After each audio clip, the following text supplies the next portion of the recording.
She was working hard to raise 2 young children on her own. No one chooses to be a single mother. Things didn't work out, so we went our separate ways. Sometimes life's greatest lessons are learned through suffering. But now, her life has come to a brutal end. She was beaten, strangled, and repeatedly stabbed. She fought like hell to save her own life and wasn't able to. Did a custody dispute turn deadly?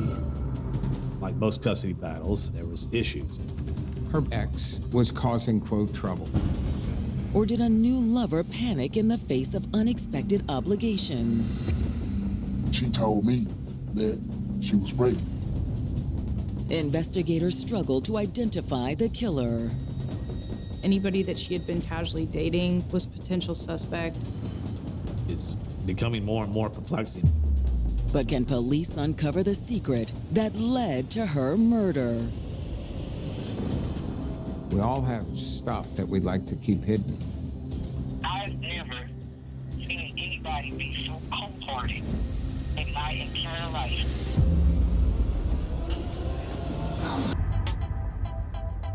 February 25th, 2015.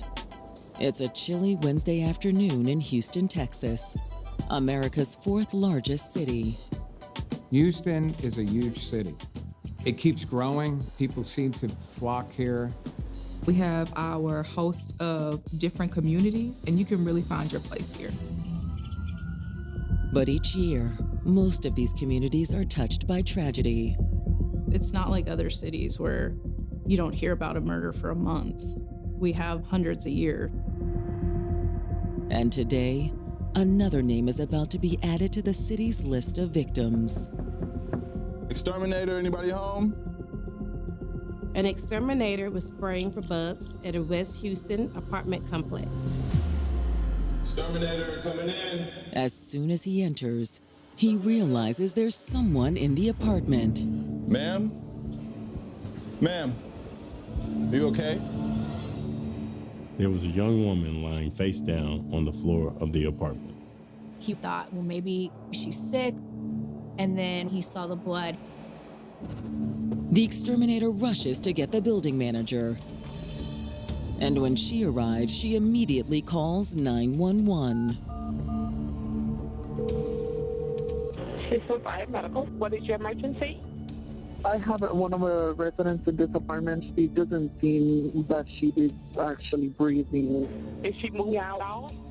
No, she's not moving at all. The resident is identified as Ebony Harris. We have units in marked to that location. 28-year-old Ebony Harris had a magnetic personality. Ebony was she loved music, she loved to sing, she was fire. And her humor was the best thing about her because she could laugh at the worst of times and make everything better. But her resilience was tested by the hardships she faced growing up. Ebony became a mother when she was just 17, and her relationship with the father didn't last long after the arrival of their baby. She was growing up, but her partner was not. The couple split up, but Ebony wasn't going to let that keep her from providing for her son. When things got rough, she'd fight her way through it. She knew failure was not an option. She was able to work in a shipping company and was providing for her family. And soon, she had a second chance at romance. She met a young man named Tavon, and they fell in love. And soon, they were living together. He really provided that feeling of stability that Ebony was looking for. When Ebony and Tavon had a son of their own, it looked like her vision of a perfect family had become reality. It was a good time in her life. Another son to join her family. A good father looking after both her children and taking care of her. But sadly, this relationship also didn't last. In the long run, they didn't work. and they broke up. It was not a good season in her life. She needed to find shelter. And for Ebony, the shelter she needed was with her family. Her mother had moved up north and she remained here in Houston, but she had aunts and uncles and cousins. She was very close with. She also remained close with her mom, even with the distance. Ebony and I had a really, really close relationship. I was living here in Virginia, but told her, I always got you. I'll always be there for you. Ebony was able to turn to her mom for support. Ebony and I had came up with a plan for her to move to Virginia, and we were gonna start a home daycare. With her family behind her, Ebony was determined to keep moving forward. She was just starting to get some momentum in her life. But now, Ebony's been found unresponsive and bleeding on the floor of her apartment. If anyone wanted to do CPR, I can give you instructions. But it's too late for CPR. She looks already kind of like purple. When first responders arrived, they could see that she was face down and that she appeared to have stab wounds. There was no way they could save her, and it was clear to them that she had been dead for a while. Dispatch, I need homicide and CSI to this location. While they wait for homicide detectives, police turn to the property manager for information on the victim. The manager said that there were never any complaints about her from other tenants, but she really didn't know Ebony personally. She has 2 little kids, 2 boys. Where are they now? I don't know. Her sons weren't in the apartment. Was this a kidnapping or something worse? Where are these kids? After her latest relationship ended, 28-year-old Houston native Ebony Harris was focused on raising her 2 sons. It's hard being a single mom, but she worked really hard to provide for them and give them a good life. But now she's been found stabbed to death in her apartment, and her 2 young sons are nowhere to be found. Where are they now? I don't know. They didn't know if they were with family members, if they wandered out of the apartment, or if they've been abducted by the killer. While police launch a search for the missing children, homicide detectives arrive and start by examining Ebony's body. Ebony's own body really is the blueprint of the story that took place. In addition to 15 stab wounds, there are bruises around her throat and on her head. You have strangulation, you have blunt force trauma, and you have stab wounds. 3 of the most violent personal ways to kill somebody. It's obvious to detectives that the fatal attack had been brutal and prolonged. You could see that just from the wound pattern on her. She had defensive wounds where it appeared that she had put her hands up to protect herself. After her body is transported to the medical examiner's office, detectives begin examining Ebony's apartment. Whoever did this was probably let in by Ebony because there was no signs of forced entry at all. Whoever was inside that apartment, Ebony knew.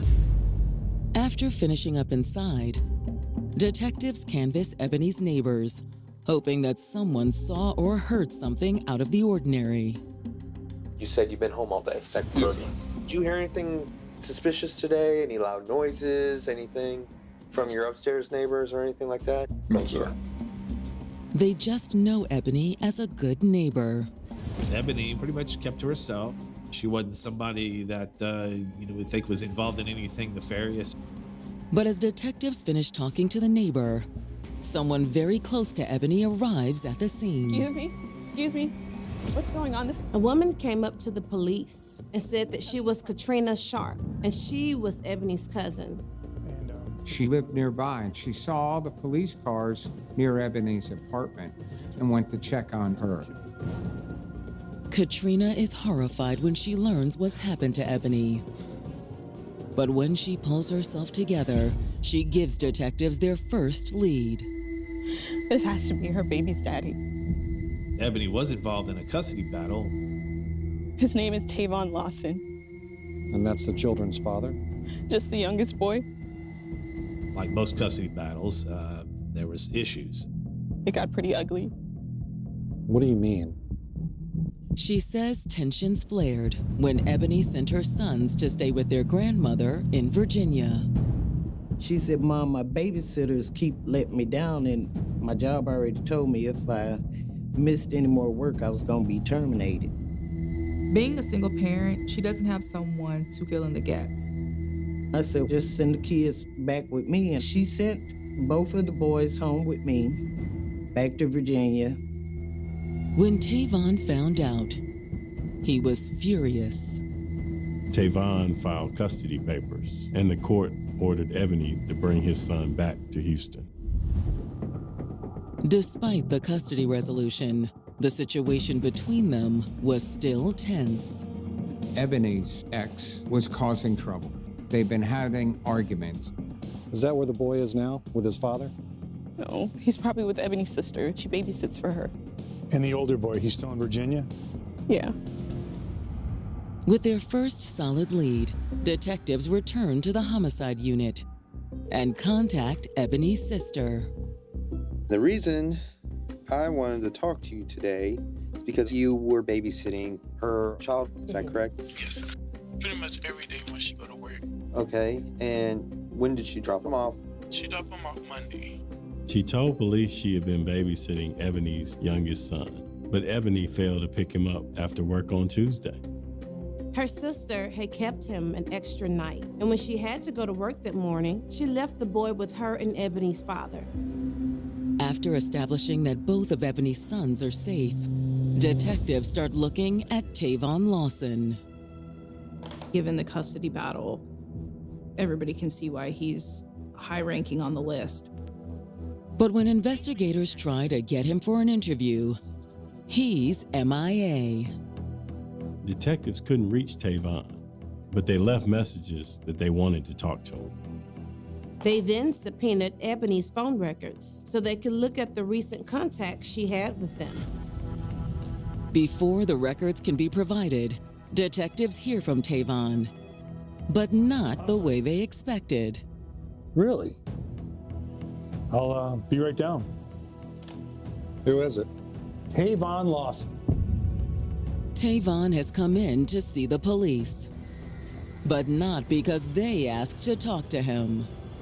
Tavon's animated, and his voice is loud. I want to see my son now. Tavon Lawson, the prime suspect in the murder of his ex-girlfriend, Ebony Harris, has just arrived at the Houston Homicide Unit. I want to see my son now. It was interesting to the detectives because the only possible motive that they found for Ebony's murder so far was the custody problems she'd been having with Tavon over their son. But is Tavon a suspect? Or just a concerned father? I want to see my son now. Calm down. Your son is safe. He is with Ebony's dad. Once the detectives calmed Tavon down, he was very cooperative. He wasn't happy, but he understood that he wouldn't be reunited with his son until he was cleared as a suspect. So he sits down with detectives for an interview. Tell me about your relationship with Ebony. She got pregnant with my son. We had moved together. Things didn't work out, so we went our separate ways. Ebony and her ex were, for the most part, congenial after they broke up and how they managed the child. But that changed when Ebony sent her sons to Virginia to stay with her mother. Moving the children created a lot of conflict between them. He was furious that Ebony would make such an important decision without telling him. But once the son was back in Houston and they had shared custody, his relationship with Ebony had improved somewhat. Despite his battles with Ebony, this was the mother of his child, and he respected that. Whoever done this, man, need to be caught for the sake of my son. He loved his mom. I don't really know how I'm going to explain this to him. He wanted to be as cooperative as he could as a concerned father. And there could be an easy way to strike him from the suspect list. The police asked him for a DNA swab, and he willingly gives it. And if it comes back saying, hey, you were there, you know, I got to come back and be like, hey, man, what's up? You know what? I'm not even worried about that. I got to be to work at 6:30. You've been at work the entire day from 6:30 in the morning. Right. They can confirm that. Their best lead, a likely dead end. Detectives ask Tavon if he knows of anyone who wanted to harm Ebony. It was a guy at her job that she mentioned having problems with. Who's this guy? I don't know the name. After the interview, investigators contact Tavon's supervisor at work. Yeah, this is the Houston. It turns out he has a pretty solid alibi. He was at work all day. All right, thanks. Tavon Lawson is in the clear. But when detectives call Ebony's mother, Patricia Buffalo, she isn't convinced. Ebony's mother is thinking this is the guy who killed my daughter. I've never seen anybody be so cold-hearted in my entire life. But when the detective asks if there's anyone else who might harm her daughter, she does give them another name. Ebony's mom was able to tell the detectives there's this man named Cedric. Cedric was apparently dating her daughter, and they had broken up not too long before. I warned him and I said, look, leave that guy alone. And she did. But I remember her telling me probably about 2 weeks ago that he contacted her. She didn't know his last name. She didn't know how to get in touch with him. All she knew was that this was another person in Ebony's life. Patricia says she thinks they met at Ebony's job. But when detectives contacted the shipping company that Ebony works, it turned out to be another dead end. So nobody named Cedric works there. All right, thanks. When Ebony's phone records finally come in a few days later, investigators hope they can lead them to Cedric. When the records were released, they showed that Ebony's last call was an hour-long conversation with her mother at 10:30 a.m. on February 24th. In the hours prior to that last call, there's a flurry of activity on her phone. There were a number of calls and texts to a number listed in her phone as Cedric. But that wasn't the only person Ebony was in contact with that morning. They also find another name on Ebony's phone records, someone named Bay. All kinds of text messages going back and forth. After the likely time of Ebony's death, all incoming communication from Bay ceases. There were a couple of messages from Cedric after that, and tons of activity from Ebony's family and friends, but nothing at all from Bay. Now detectives are left wondering, could Bay be Ebony's killer? This person, whoever Bay is a part of Ebony's life. Did he go silent because he knew she was dead? So who is Bay? Hey, babe. For Houston detectives investigating the murder of 28-year-old single mother Ebony Harris, the list of possible suspects is growing. Ebony's phone records show that she was communicating with two different men immediately before she was murdered. One listed in the phone as Cedric and the other as Bay. Detectives first called the number connected to Cedric, the man Ebony had recently ended things with. Detectives learned that his full name was Cedric Jacobs. When they told him they were calling about Ebony Harris, he seemed to have no idea what had happened to her. The detectives break the news to him about Ebony. He's shocked. And he agrees to come in for an interview. He tells him that his relationship with Ebony was like a friends with benefits kind of thing. I do have a girlfriend already, so I was just kind of dealing with her on the side. Cedric claimed that he and Ebony only hooked up a handful of times around Christmas and New Year's. But his story changes when detectives tell him they'd heard he and Ebony were going through a bad breakup. Cedric kind of backtracked and did admit that he and Ebony had a falling out, but he said they reconnected around Valentine's Day. According to Cedric, they went out to a bar, and Ebony fainted. She got sick, and she fainted, so I carried her out. But when he took her home, she dropped a bombshell. She revealed to him that she was pregnant with twins. After she told me that, I started questioning her about it, like, well, do you think I'm the father, or what's the scenario here? She's like, no. She didn't say who the father was, though she did give a clue to his identity. She was telling me that she might be pregnant by a guy in Virginia. Is Cedric just trying to deflect attention from himself? Or is the man from Virginia the bae in Ebony's phone? Ebony's mother lived in Virginia, and Ebony would often go back to visit her, but her mother hadn't mentioned anyone she was seeing there. With nothing else to hold Cedric on, the detectives only have one more question. Will you consent to a buccal swab for DNA? Yeah, definitely. After collecting his DNA, the autopsy report confirms that at least part of Cedric's story is true.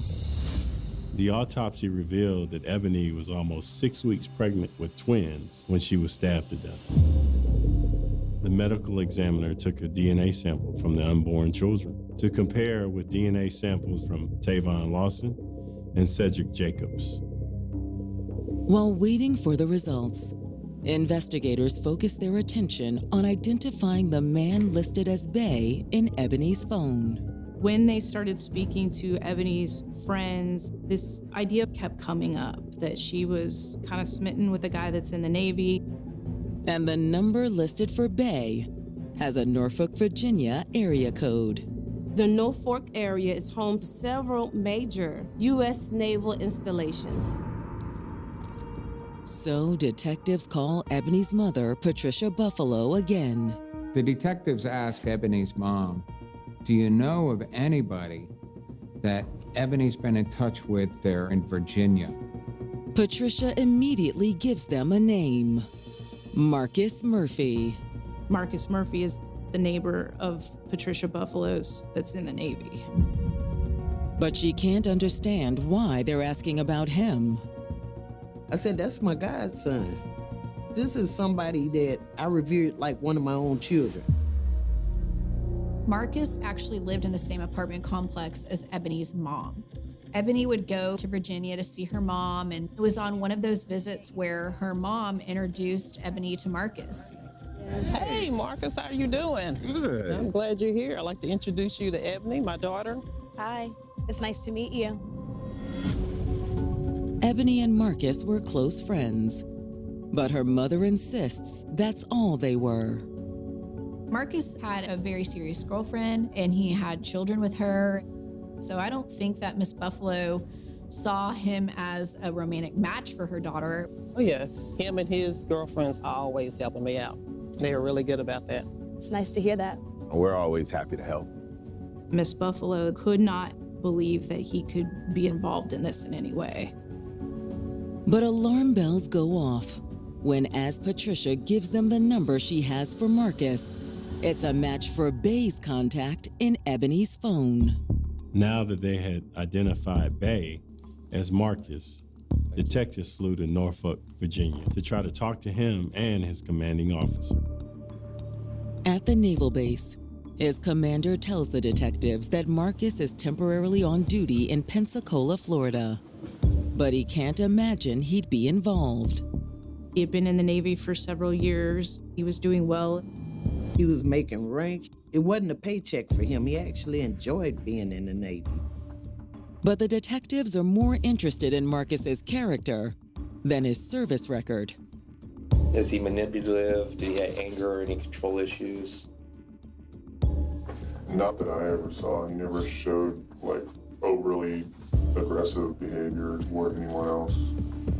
And nothing from his background check raised any red flags for commanders when Marcus had first joined the force either. The expectation is that military folk could be a pillar of the community. Detectives ask if there's any way Marcus could have been off the base for several days without anyone knowing. His commanding officer informed them that they kept track of all their personnel. He even offered to show detectives their records. This is our muster sheet that tells us who is where on what days. The detectives ask what the muster sheet shows on February 24th, the day Ebony was murdered. On this day, Officer Murphy was on liberty. Marcus was off duty from the 24th to the 26th. That instantly makes him suspect number one. Houston detectives investigating the murder of Ebony Harris have just learned that a Navy officer from Virginia that she'd secretly dated was on leave the same weekend that she was killed. The investigators were faced with the possibility that Marcus Murphy had used his 3-day leave to fly to Houston and kill Ebony.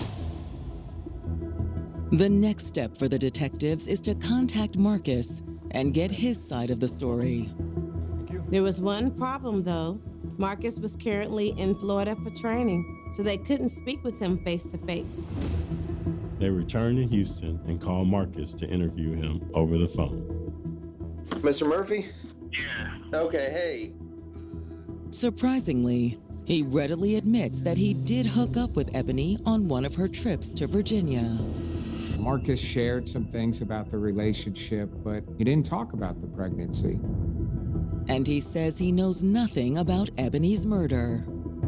One thing they asked him was, were you ever in Houston? And he denies ever coming to our city. Marcus says during his leave, he'd driven to Danville, Virginia to pick up his son from his mother. He was with your mom? Yeah. So you were never in Houston that week? Okay, well, that's all I really needed from you. Marcus couldn't have committed the murder if he was halfway across the country in Virginia. After talking to Marcus, investigators called his mother, and she confirmed that Marcus had picked the boy up on February 25th. But is that the only place he went while on leave? Marcus couldn't have driven to Houston, but he could have flown. So investigators reached out to the airlines to investigate the passenger records for the days around the murder. It turns out that on February 24th, Marcus Murphy bought a plane ticket taking a flight from Charlotte, North Carolina to Houston. Not only was he in Houston, he flew to Houston and then back to North Carolina, all in the same day. It's the same day as the murder. And when investigators subpoena Marcus's phone records, they confirm what the airline manifest showed. This phone puts him in Houston on the day that Ebony was murdered. It's enough to get a warrant for Marcus Murphy's arrest. Marcus was taken into custody in Pensacola, Florida, and held pending extradition to Texas. Detectives fly from Houston to Florida to question him. When he first went in the interview, he was open. He was just kind of having a conversation. He's kind of acting like he doesn't have a care in the world. So the detectives tell him that they know he flew to Houston the day Ebony was killed. Now Marcus's story changes. Yes, I was in Texas. Marcus confirms he flew there to see Ebony. He came to Houston so that he could help her out. He says she told him she was pregnant with twins and struggling financially. He told the investigators that he was flying here to give her $300. This is pretty much who I am. I give every dime I have to someone who doesn't. I always have, I always will. That did not make sense because he spent so much money purchasing flights and coming down here when he could have just wired her the money. Marcus says that when he arrived at the apartment, Ebony was getting ready to go to work. She was going to take a shower, and I hadn't ate anything all day. Marcus said he walked to a nearby restaurant with the understanding that Ebony would meet him there after she got out of the shower, but she never showed up. And she didn't answer when he tried calling her. I went back, I knocked on the door, she didn't come to the door, and by this time my phone's alarmed me that it's time for me to go back to the airport. Marcus says he took a cab to the airport to catch his flight back to Virginia. When I got to the airport, I think I sent her a couple text messages calling saying, hey, you know, what happened? But I knew she said she had to go to work. Marcus said he assumed she just left until after he got back to Virginia, and Ebony's mother got the news that she'd been killed. Marcus says he was shocked, but also worried how his trip to Houston would look. He tries to play it off that, well, I knew it made me look guilty. The detectives don't buy his excuses, but they do have one final question. Would you be willing to take a DNA test? Sure, see if I'm the father? Yes. I would love to, because that was something that was like on my mind. Waiting for the DNA results from the lab, detectives reach out to Marcus Murphy's girlfriend, Brianna Wright. We learned that she did not know about this relationship that Marcus had with Ebony. Brianna is stunned when she learns that police think Marcus could be responsible for Ebony's murder. She was shocked to find out that Marcus had flown to Houston. So she actually went onto his email account and located the ticket. I actually found the itinerary that shown when he flew out, when he got to Houston, when he left Houston. Wow. According to the itinerary, Marcus didn't make the trip alone. It showed that his cousin was also on the flight with him. Houston detectives are convinced that Marcus Murphy flew from North Carolina to Texas to kill 28-year-old single mother Ebony Harris. And now Marcus's girlfriend, Brianna, has told them that he didn't make the trip alone. Brianna had looked at Marcus's flight itinerary. He had his cousin, Ricky, with him. What is his involvement in this? Was he an accomplice? After talking to Marcus's girlfriend, investigators arranged to interview his cousin in Virginia. Why do you think we're talking to you? Because we were in text that she apparently got murdered. According to Ricky, Marcus had called him the day before and said that he had 2 non-refundable airline tickets he needed to use. But he says the only luggage they took was a carry-on bag that Marcus had. Did you ask him what was in that bag? The only thing that was in there was a jacket of his. And before we left that night, he bought 2 pairs of gloves. Ricky says he wasn't really sure where they were going. But he says Marcus told him he wanted to see a woman he knew. They had a layover in Atlanta, and then when they got to Houston, they took a cab to an apartment complex. Ricky decides that he's just going to hang out for a little bit until his cousin does his business. He says he walked to a nearby restaurant and got something to eat. He comes back and he tells me that we're going to miss our flight and that we need to hurry to leave.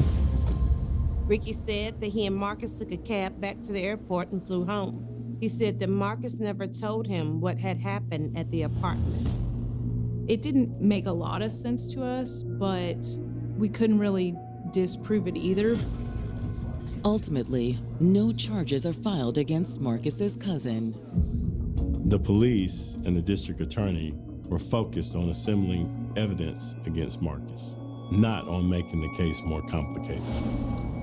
When DNA results come back from the lab, it's the final nail in the coffin for Marcus Murphy. DNA found under Ebony's fingernails matched the DNA sample investigators took from Marcus. It proved beyond any doubt that he was the person that she fought with before she was murdered. But the test results also reveal something surprising. Another gentleman was, in fact, the father of her twins, and it was not Marcus Murphy. That was really upsetting because we felt like, man, this was for nothing. A truly senseless crime, and there will be a long wait for justice.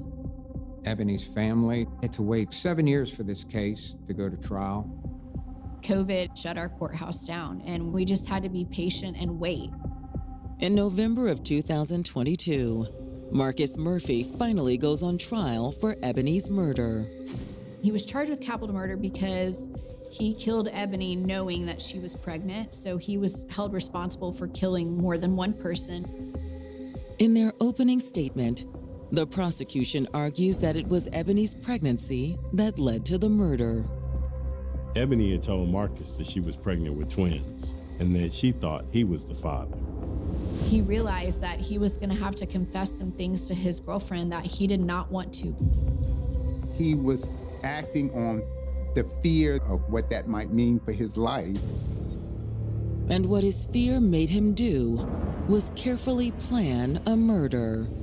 You see in his search history that he's searching airplane flights, and he bought 2 pairs of gloves that he knew he was going to wear when he murdered this girl. Then Marcus and his cousin Ricky flew to Houston.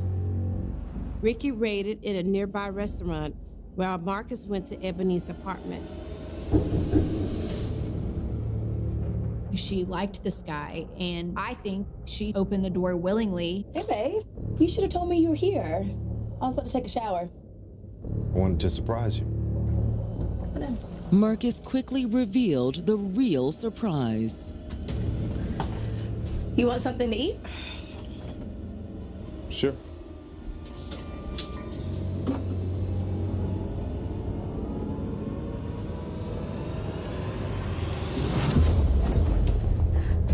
Marcus! She had Marcus's DNA under her right hand fingernails, which indicates to us that she fought him. She was able to get away, but Marcus grabbed a knife.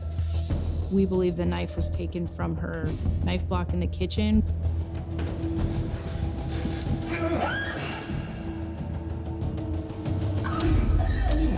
You don't have to stab someone 15 times to kill them. But because of the emotional state he was in, he just kept going. When Ebony was dead, Marcus left her lying in her blood.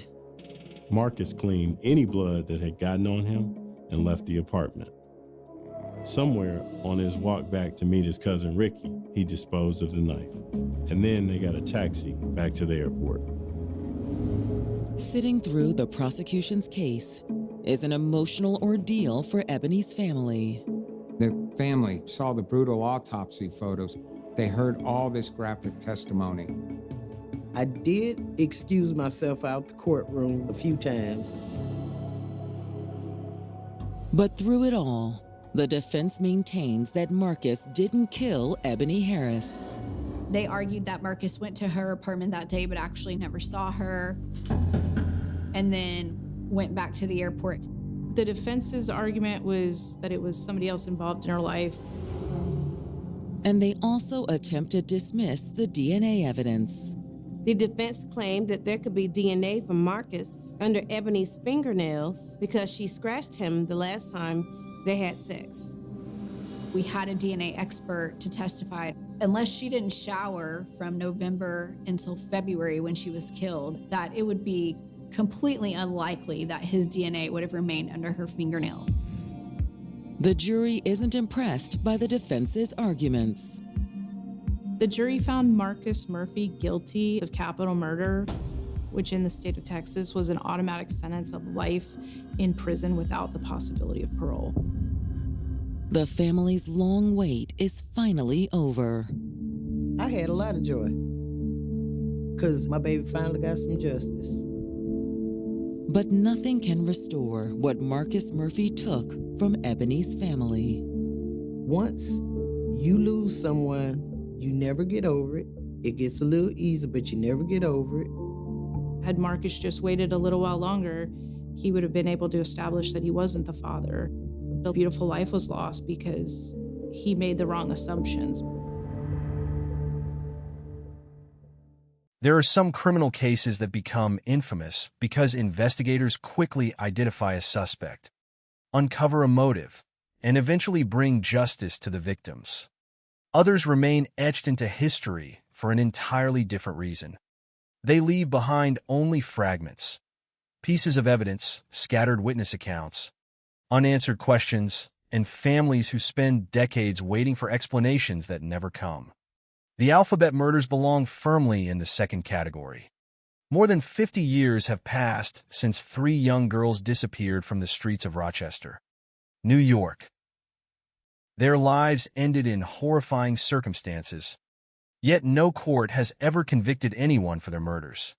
Even today, investigators cannot say with certainty whether all 3 crimes were committed by one offender or whether history connected separate tragedies through a disturbing coincidence.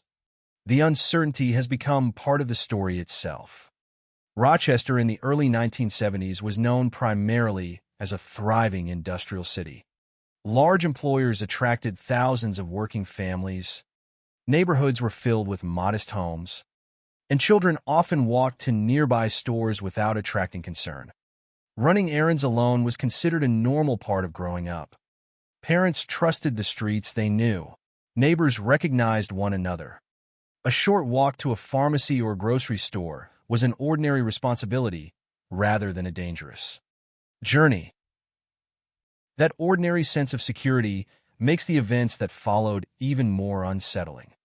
Within a period of just over 2 years, 3 girls between the ages of 10 and 11 vanished while carrying out simple errands. Each disappeared during daylight or early evening while performing tasks their families had entrusted to them. Each was later found dead in a rural location outside the immediate neighborhood where she had last been seen.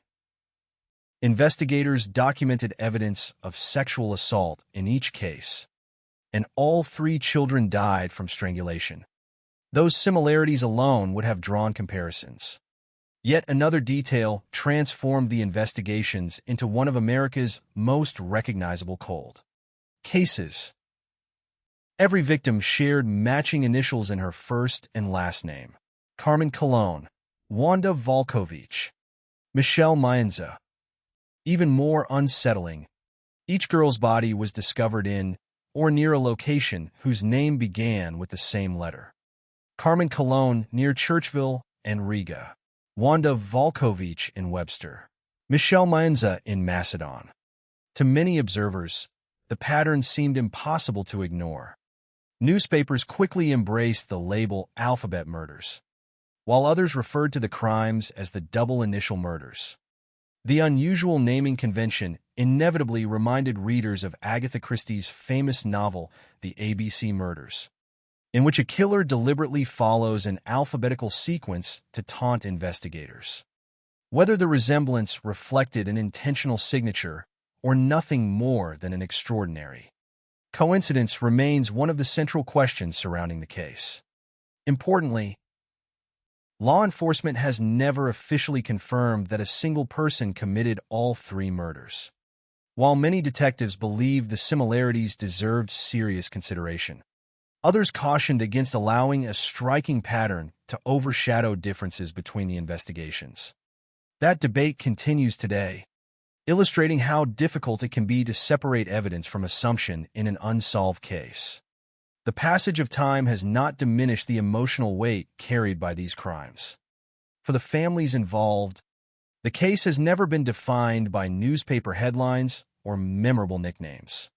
It has always been about 3 children who left home expecting to return within minutes.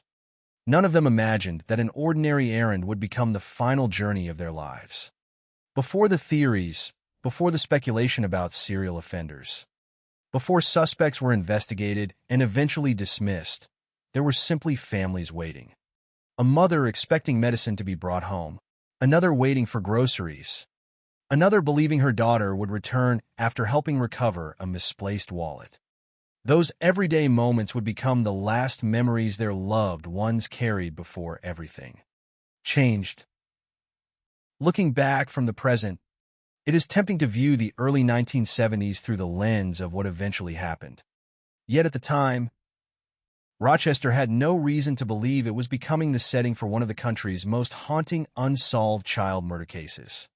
Parents did not warn children about a mysterious predator because no such predator had yet been identified. There were no widespread alerts, no mobile phones, no surveillance cameras recording every street corner, and no rapid communication networks capable of spreading descriptions within seconds. Investigations depended heavily on eyewitness recollections, physical evidence collected at crime scenes, and information voluntarily reported by the public. Every missed observation, every delayed report, and every overlooked detail could become significant.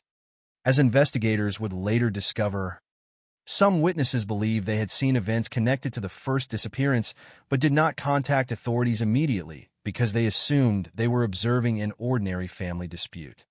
Decisions that seemed insignificant in the moment would later carry enormous weight. The limitations of forensic science also shaped the investigation. During the early 1970s, DNA analysis did not yet exist as an investigative tool.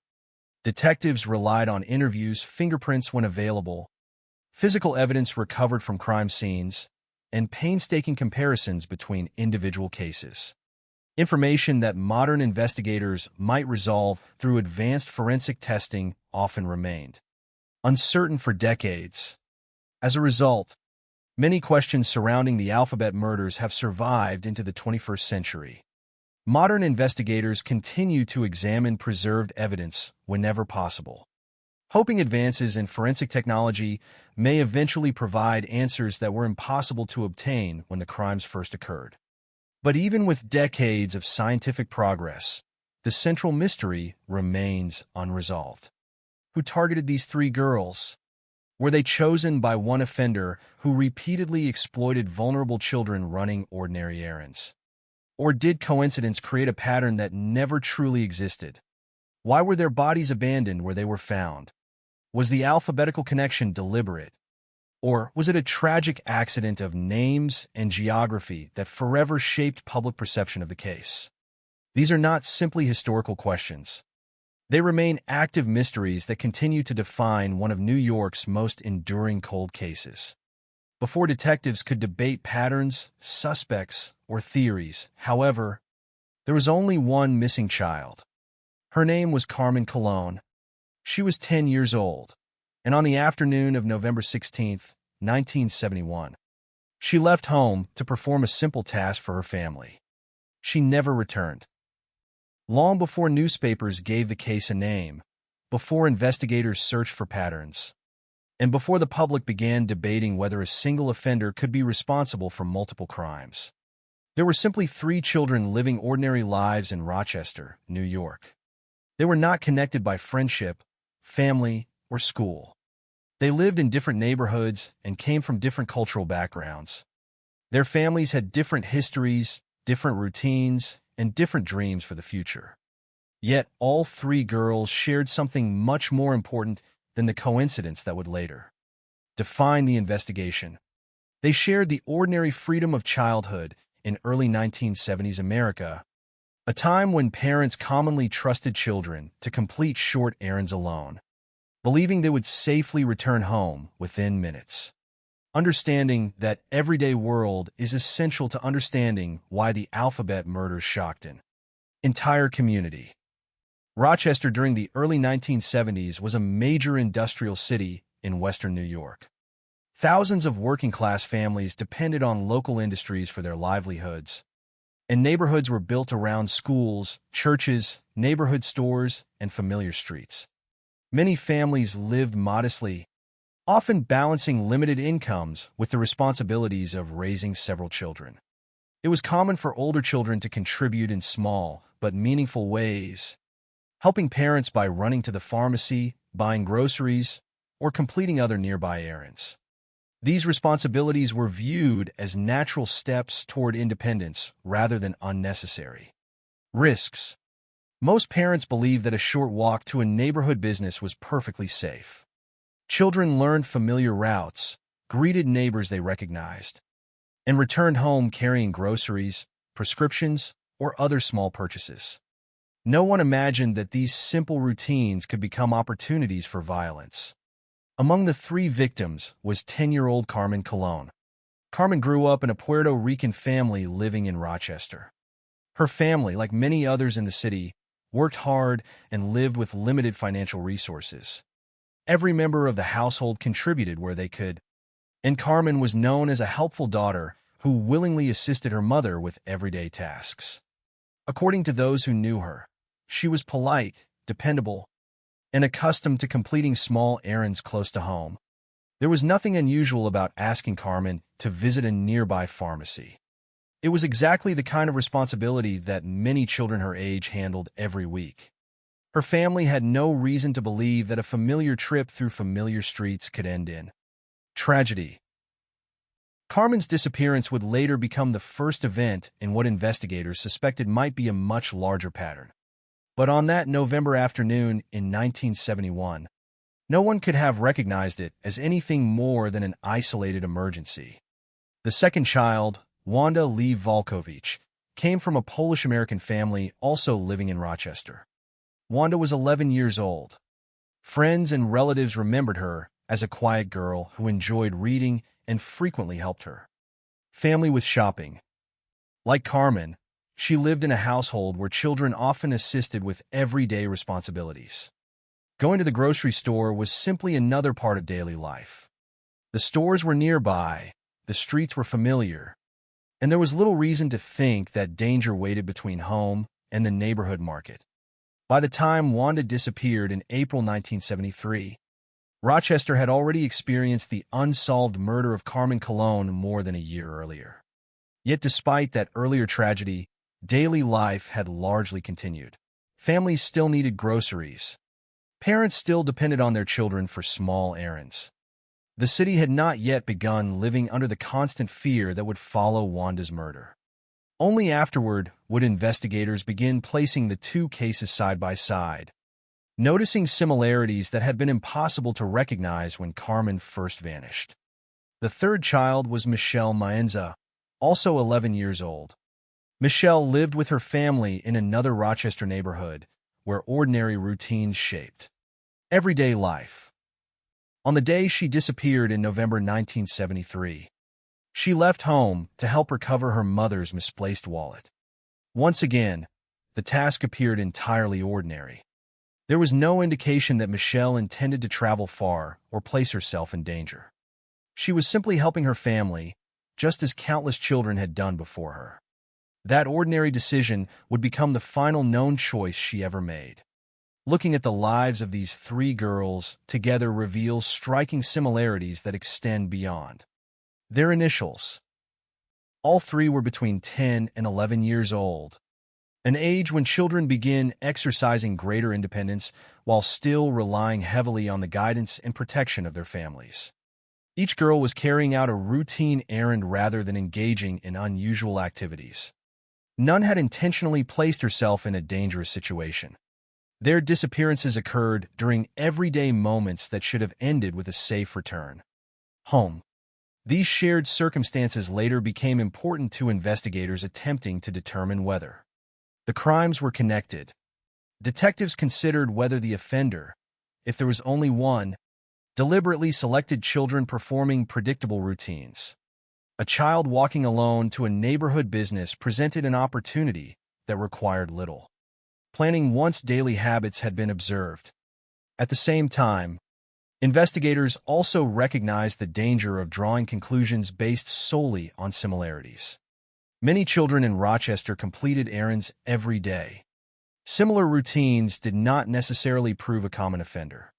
This tension between meaningful pattern and possible coincidence would remain one of the defining challenges throughout the investigation. Another important similarity involved the circumstances of the victims' families. The available information indicates that all 3 girls came from relatively modest backgrounds. Their families worked hard, managed limited resources, and depended upon cooperation among family members. Children helping with household responsibilities was not unusual, but expected. These ordinary routines reflected trust rather than neglect. Parents believed they understood their neighborhoods because until these crimes occurred, there was little reason to think otherwise. The murders would permanently alter that confidence. After the disappearance of the third victim, parents throughout Rochester reportedly became far more cautious about allowing children to walk alone. Everyday freedoms that had once seemed harmless were reconsidered through the lens of fear.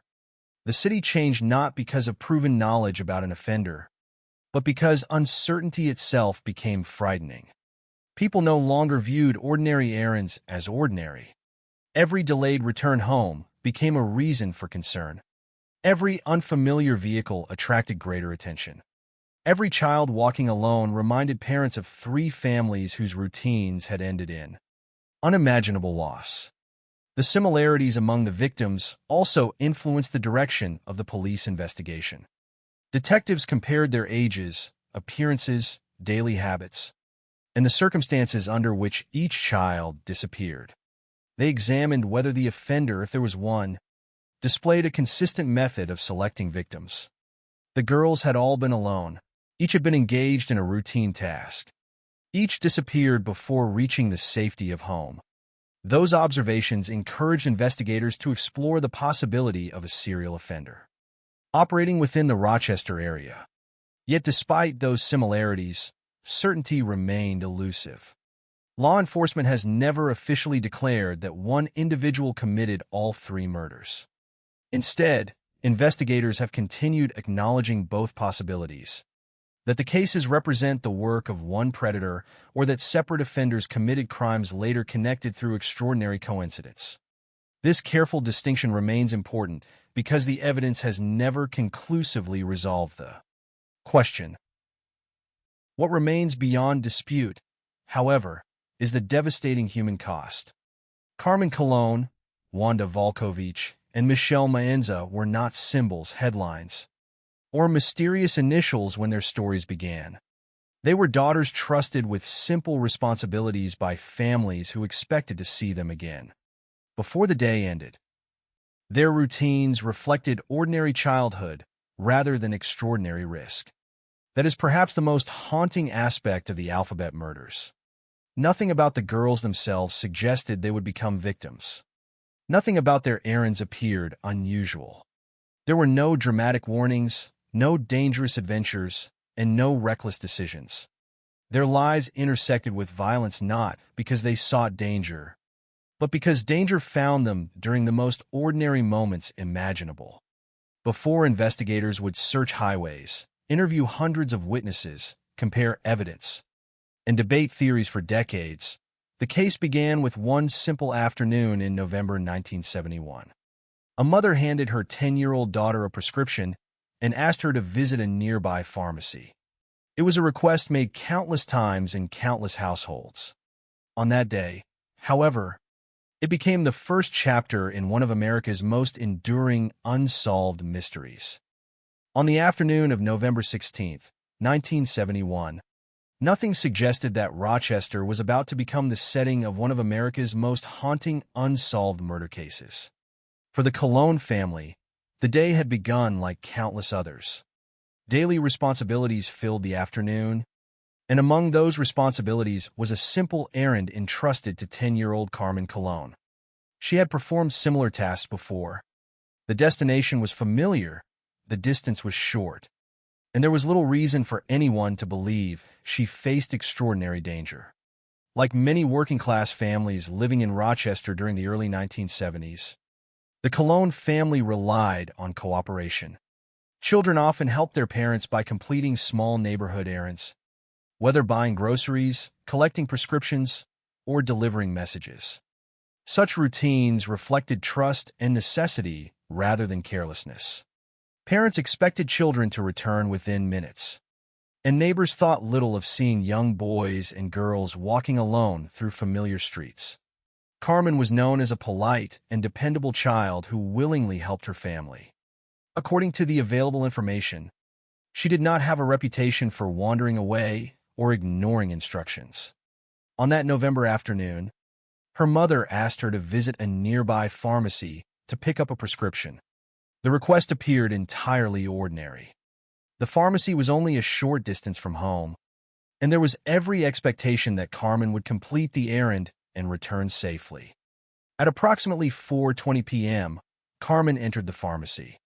Employees later confirmed that she had arrived as expected. However, the prescription was not yet ready. Rather than waiting inside the store, Carmen reportedly said, "I'll come back," before leaving. Those simple words would become the final documented statement she ever made. They reflected nothing unusual. There was no indication that she felt frightened or believed anyone was following her. She simply intended to return later after giving the pharmacy additional time to prepare the medication.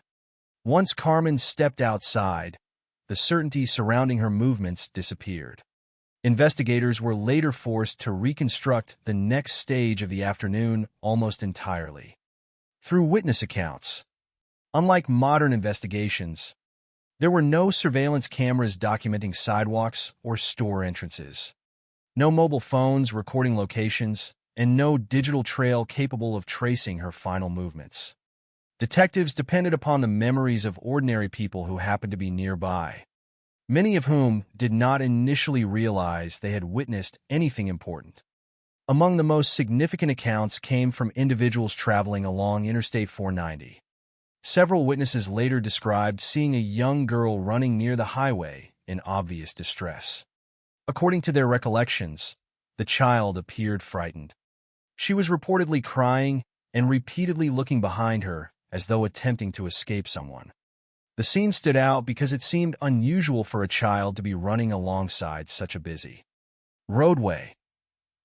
Yet even then, none of the witnesses immediately recognized the encounter as a kidnapping or an unfolding murder. According to those accounts, a light-colored vehicle eventually stopped near the girl. A man exited the vehicle and approached her. Witnesses later stated that the man led or forced the child back into the automobile before driving away. At the time, however, many observers assumed they were witnessing a family disagreement rather than a violent crime. A parent restraining an upset child did not immediately suggest criminal activity. As a result, authorities were not contacted while the event was taking place. Only later, after news of Carmen's disappearance spread throughout Rochester, did witnesses realize that what they had seen might have been connected to the missing 10-year-old. Their recollections became some of the most unsettling aspects of the investigation because they raised an agonizing possibility.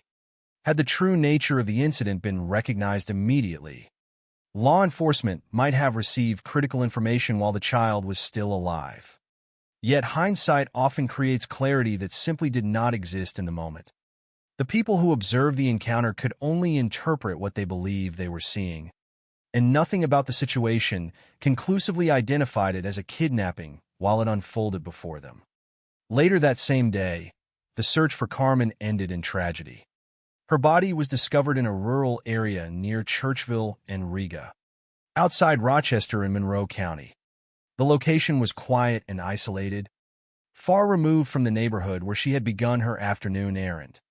Investigators immediately recognized that the circumstances surrounding her death pointed toward a violent criminal act rather than an accident. Medical examination established several critical findings.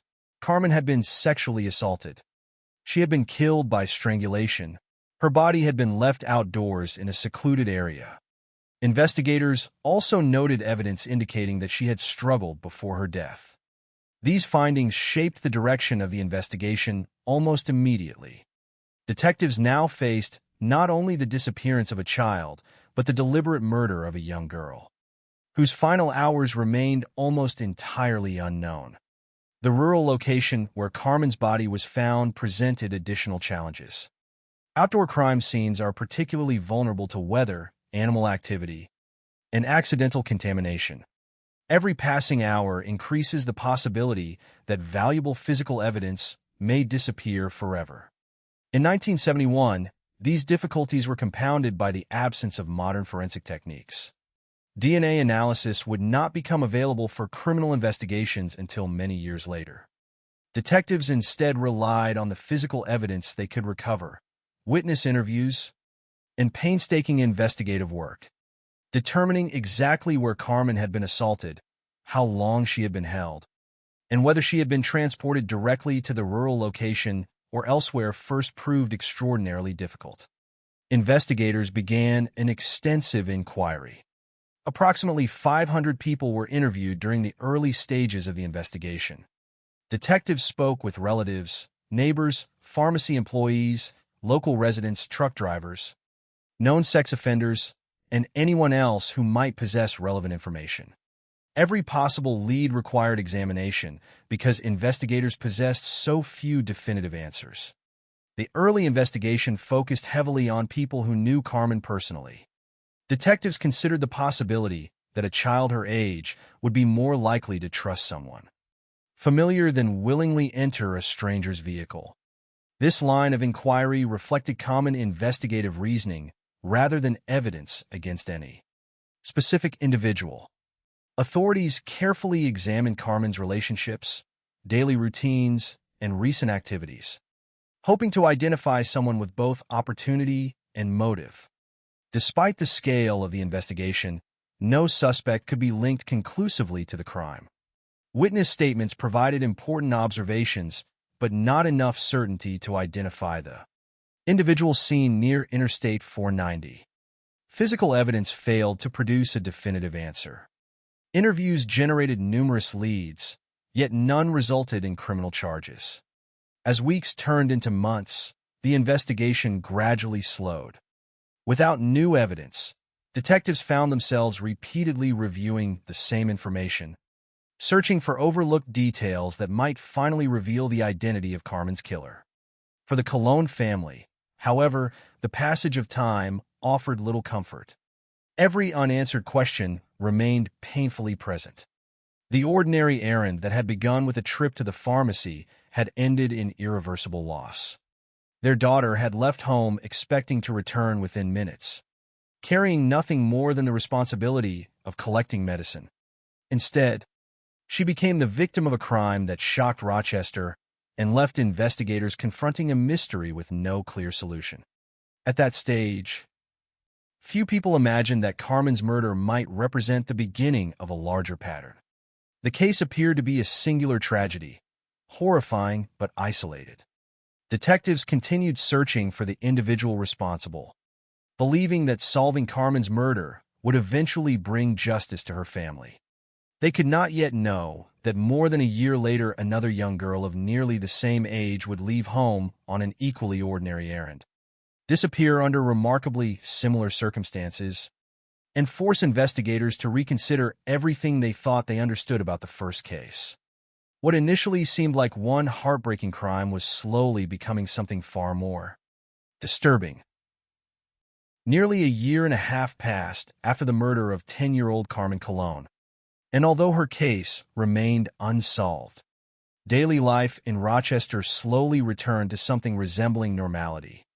The shock that had followed her death had not disappeared. But time has a way of changing how communities carry grief. The investigation remained open.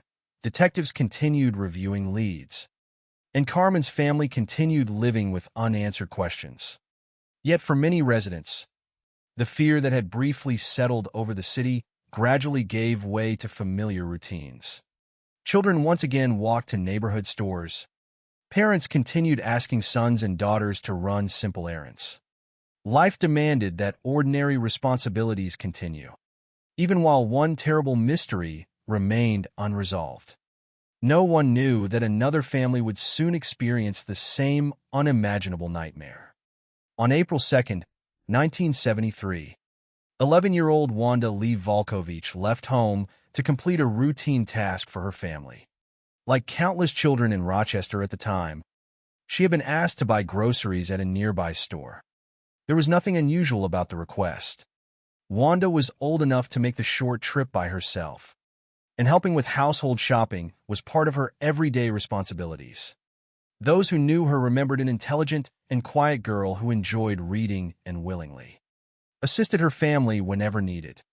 Her neighborhood was familiar. The route to the store was one she had likely traveled before. From every practical perspective, it was an ordinary afternoon. Wanda completed the first part of her errand exactly as expected. According to the investigation, she arrived at the grocery store, purchased the requested items, and left carrying her shopping. A store employee later confirmed that she had successfully made her purchases. Witnesses also reported seeing the young girl walking after leaving the store with the groceries in her possession. Those observations established an important timeline for investigators because they confirmed that Wanda had safely completed the purpose of her trip. What happened after she walked away from the store remains one of the central mysteries of the case. Somewhere between the grocery store and the safety of her home, Wanda disappeared. No verified account explains exactly how she encountered the individual responsible for her death. Whether she was approached while walking, persuaded to enter a vehicle, or forcibly taken has never been established through conclusive evidence. Like the investigation into Carmen Colon's murder, detectives were forced to reconstruct events from scattered witness statements and physical evidence rather than direct observation. As the afternoon turned into evening and Wanda failed to return home, concern quickly grew within her family. What had begun as a simple shopping trip was lasting far longer than expected. Eventually, her mother contacted the police, reporting that her daughter had not come home. Law enforcement responded by organizing a search effort that expanded rapidly. Officers searched neighborhoods, parks, vacant buildings, drainage areas, and other locations where a lost or injured child might be found. Members of the community also participated, hoping that Wanda would be located alive. Approximately 200 people became involved in the search, reflecting both the seriousness of the situation and the lingering memory of Carmen Colon's unsolved murder. Every hour that passed without finding Wanda increased the anxiety felt by investigators and residents alike.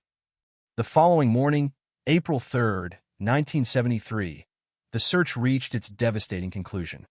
A New York State police officer discovered Wanda's body in Webster, near a roadside area outside the city. The location immediately attracted investigators' attention. Like the place where Carmen's body had been found, it was removed from the neighborhood where the child had last been seen. The distance suggested that whoever was responsible had transported Wanda by vehicle. For an 11-year-old girl carrying groceries on foot, reaching the location where her body was found would not have been realistic under ordinary circumstances. The discovery therefore reinforced the likelihood that another person had exercised complete control over her movements after she disappeared. Medical examination revealed details that deepened investigators' concern. Wanda had been sexually assaulted. She had been killed by strangulation. Her body had been left near a roadway in a relatively isolated location. These findings immediately reminded detectives of the circumstances surrounding Carmen Colon's murder. The similarities were impossible to ignore. Both victims were young girls close in age. Both had disappeared while carrying out ordinary errands. Both had been found in rural or semi-rural locations away from where they were last seen. Both had suffered sexual assault. Both had died by strangulation. While similarities between crimes do not automatically prove they were committed by the same offender, investigators recognized that these parallels demanded careful examination. The investigation therefore entered a new phase. Rather than treating Wanda's murder solely as an independent crime, detectives began comparing every available detail with the earlier homicide of Carmen Colon. They examined timelines, victim characteristics, methods of attack, body recovery locations, and witness statements from both investigations. Detectives looked for consistencies that might indicate a common offender, as well as differences that could suggest unrelated crimes. This comparative analysis became one of the defining features of the Alphabet Murders investigation. During this review, another striking observation emerged. Carmen Colon's initials were CC, and her body had been discovered near Churchville and Riga. Wanda Volkovich's initials were WW, and her body had been discovered in Webster. Although investigators understood that coincidence can occur, the repetition attracted immediate attention. The public and the media soon began recognizing a pattern that seemed unusually specific. The matching initials of both victims and discovery locations created a narrative that was difficult to ignore. It would later become one of the principal reasons the cases collectively received the name alphabet murders. Detectives, however, approached the apparent pattern with greater caution than the public. Experienced investigators understood that memorable coincidences can sometimes influence perceptions more strongly than objective evidence. They recognized the importance of distinguishing between similarities supported by forensic findings and those that might simply appear meaningful because they were unusual. Nevertheless, the combination of victim age, circumstances of disappearance, cause of death, evidence of sexual assault, and body disposal locations justified continued comparison between the two investigations. If a single offender was responsible, identifying those recurring behaviors might eventually help reveal his identity. As investigators continued interviewing witnesses and reviewing evidence, they also faced the limitations of the era. Physical evidence alone could not answer many of the questions confronting the investigation. Without DNA analysis, detectives relied heavily on witness testimony, crime scene examination, and traditional investigative methods. Every interview carried the possibility of revealing a previously unnoticed detail. Every report was scrutinized for connections that might explain how two children living separate lives had died in such remarkably similar ways. Despite these efforts, the investigation again failed to produce an arrest. Hundreds of leads were examined, known sex offenders were considered, and individuals connected to the victims were interviewed. Yet no evidence conclusively identified the person responsible for Wanda's murder. The absence of a suspect was deeply frustrating, especially given the similarities now linking two unsolved child homicides. The city itself also began to change. Parents who had once viewed neighborhood errands as harmless became increasingly cautious. Children who had previously walked alone to nearby stores were more often accompanied by adults or older relatives. Conversations about personal safety became more common in homes and schools. The confidence that had once defined ordinary daily routines slowly gave way to uncertainty. Although investigators still could not say with certainty that one offender had committed both murders, many residents feared exactly that possibility. They wondered whether someone was deliberately targeting young girls performing everyday tasks. They questioned whether another child might disappear before the mystery could be solved. Those fears would prove tragically well-founded. Before the end of 1973, Rochester would once again confront the disappearance of an 11-year-old girl. Her case would introduce new witness accounts, deepen the mystery surrounding the earlier investigations, and add another set of matching initials to an already disturbing pattern. With the death of Michelle Maenza, what had once seemed like two similar tragedies would become one of the most haunting and enduring cold cases in American criminal history. By the autumn of 1973, Rochester was no longer the same city it had been 2 years earlier. The murders of Carmen Colon and Wanda Volkovich had unsettled the community in ways that were difficult to measure. Neither investigation had produced an arrest. Detectives continued pursuing leads, comparing evidence, and interviewing potential suspects. Yet the identity of the person responsible remained unknown. Whether the two murders were connected had not been officially established, but for many residents the similarities were impossible to dismiss. Parents had become noticeably more cautious. Children who had once walked freely through their neighborhoods were increasingly accompanied by adults or older siblings. Ordinary errands were beginning to feel less ordinary. Even so, daily life could not simply stop. Families still had responsibilities. Stores still needed customers. Children still found themselves helping parents with the small tasks that had long been part of everyday life. It was within this atmosphere of uncertainty that 11-year-old Michelle Maenza disappeared on November 26, 1973. Unlike many crimes that begin with unusual circumstances, Michelle's story started with another completely routine family errand. According to the available information, Michelle's mother believed she had misplaced her wallet at a nearby shopping center. Wanting to help, Michelle volunteered to go and look for it. There was nothing remarkable about the decision. Helping a parent recover a lost item was an act of kindness that reflected the same sense of responsibility seen in the previous victims. No one could have imagined that this simple gesture would become the last known task Michelle ever undertook. Like Carmen and Wanda before her, Michelle left with the expectation that she would soon return home. The journey was not intended to be long. It was simply another brief trip within a familiar community.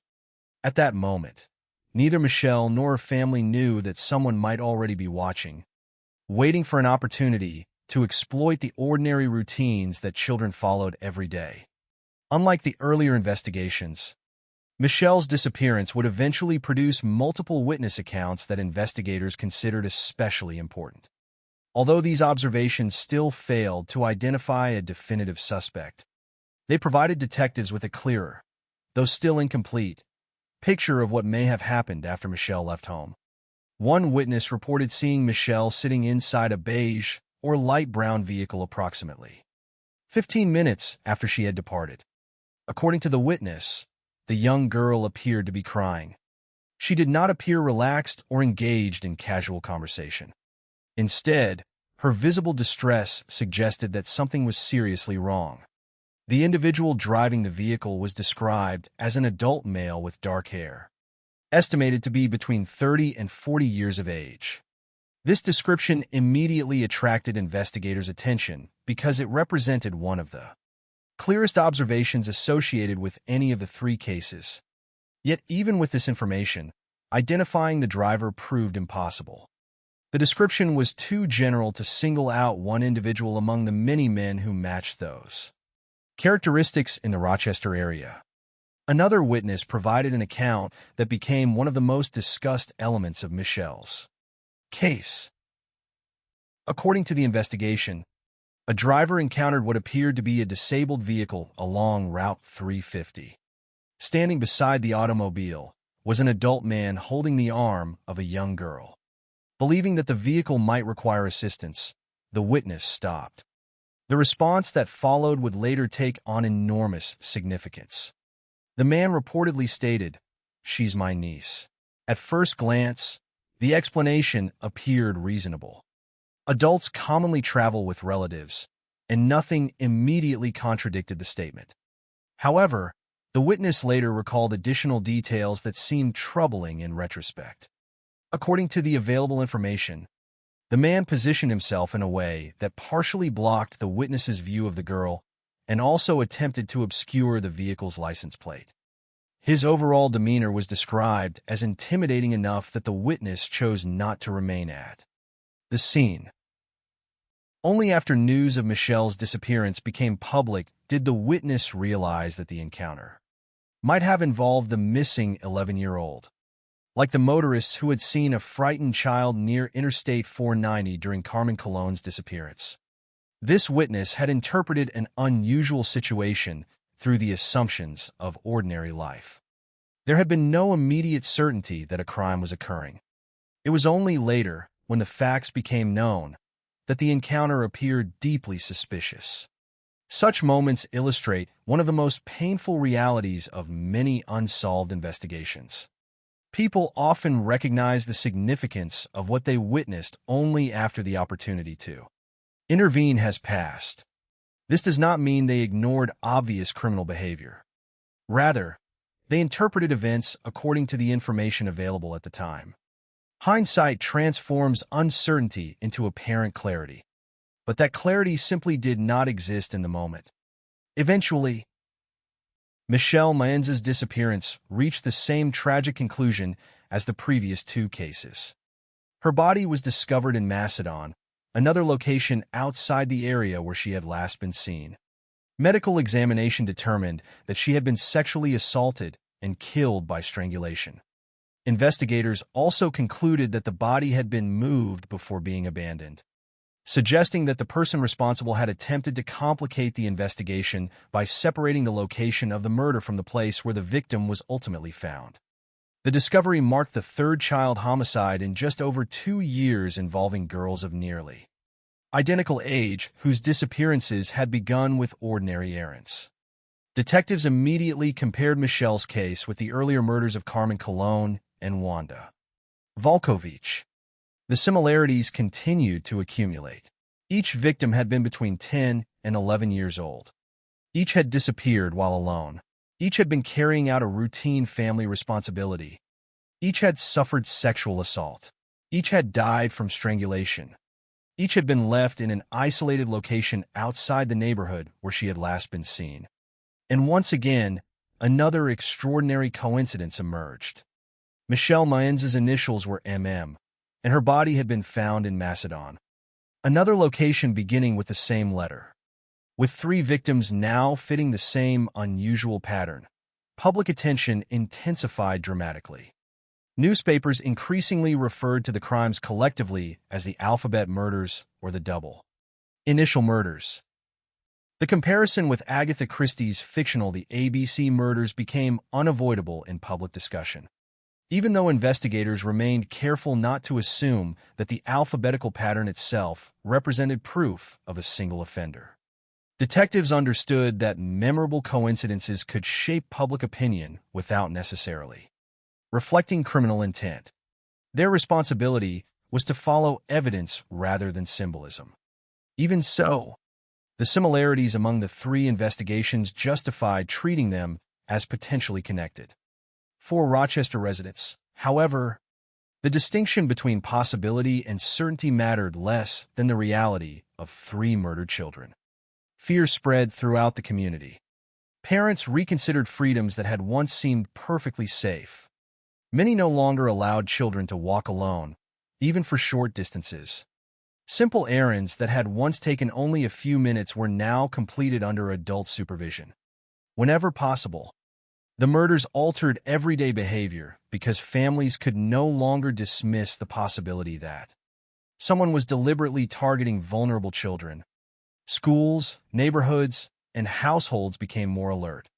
Conversations about safety grew more frequent. The sense of security that had once defined ordinary community life had been permanently damaged. Despite the increased attention surrounding Michelle's case, investigators still faced the same obstacles that had complicated the earlier murders. Witness descriptions remained incomplete. Physical evidence was limited by the forensic capabilities of the time. No suspect could be conclusively connected to the crime. Every promising lead eventually reached a dead end. As months turned into years, the 3 investigations remained unresolved. Yet Michelle Maenz's murder fundamentally changed the way detectives approached the overall case. No longer were they examining one unsolved child homicide or even 2 similar tragedies. They were now confronting 3 remarkably alike investigations spanning 2 years, connected by victim age, circumstances, method of killing, body disposal, and an extraordinary alphabetical coincidence that continued to challenge explanation. Whether these similarities reflected the work of one offender or an almost unimaginable sequence of unrelated crimes remained uncertain. What was certain was that 3 families had lost their daughters, 3 childhoods had ended in violence, and one American city had become home to a mystery that would endure for generations. With the discovery of Michelle Maenz's body in November 1973, the investigation entered its most complex stage.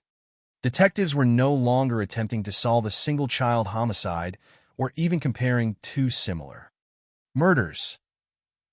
They were now faced with 3 cases that appeared to share numerous characteristics, yet still lacked the definitive evidence needed to prove they were connected. The responsibility facing investigators was enormous. If one offender had committed all 3 crimes, every overlooked detail from the earlier investigations might suddenly become crucial. If the murders were unrelated, however, forcing them into a single narrative could distract detectives from pursuing separate suspects. Balancing these possibilities required caution, patience, and a willingness to question even the most compelling assumptions. Law enforcement agencies, including the Rochester Police Department and New York State Police, devoted substantial effort to the investigation. Detectives reviewed every available report from all three cases, searching for similarities that extended beyond the obvious. Hundreds of individuals were questioned over the course of the investigations. Officers interviewed family members, neighbors, store employees, motorists, local residents, known sex offenders, and individuals whose occupations regularly placed them on roads throughout the Rochester area. Every interview represented another attempt to identify someone whose movements, behavior, or statements might explain how 3 children had disappeared while performing ordinary errands. Investigators also examined vehicles that appeared capable of transporting victims from the places where they were last seen to the rural locations where their bodies were discovered.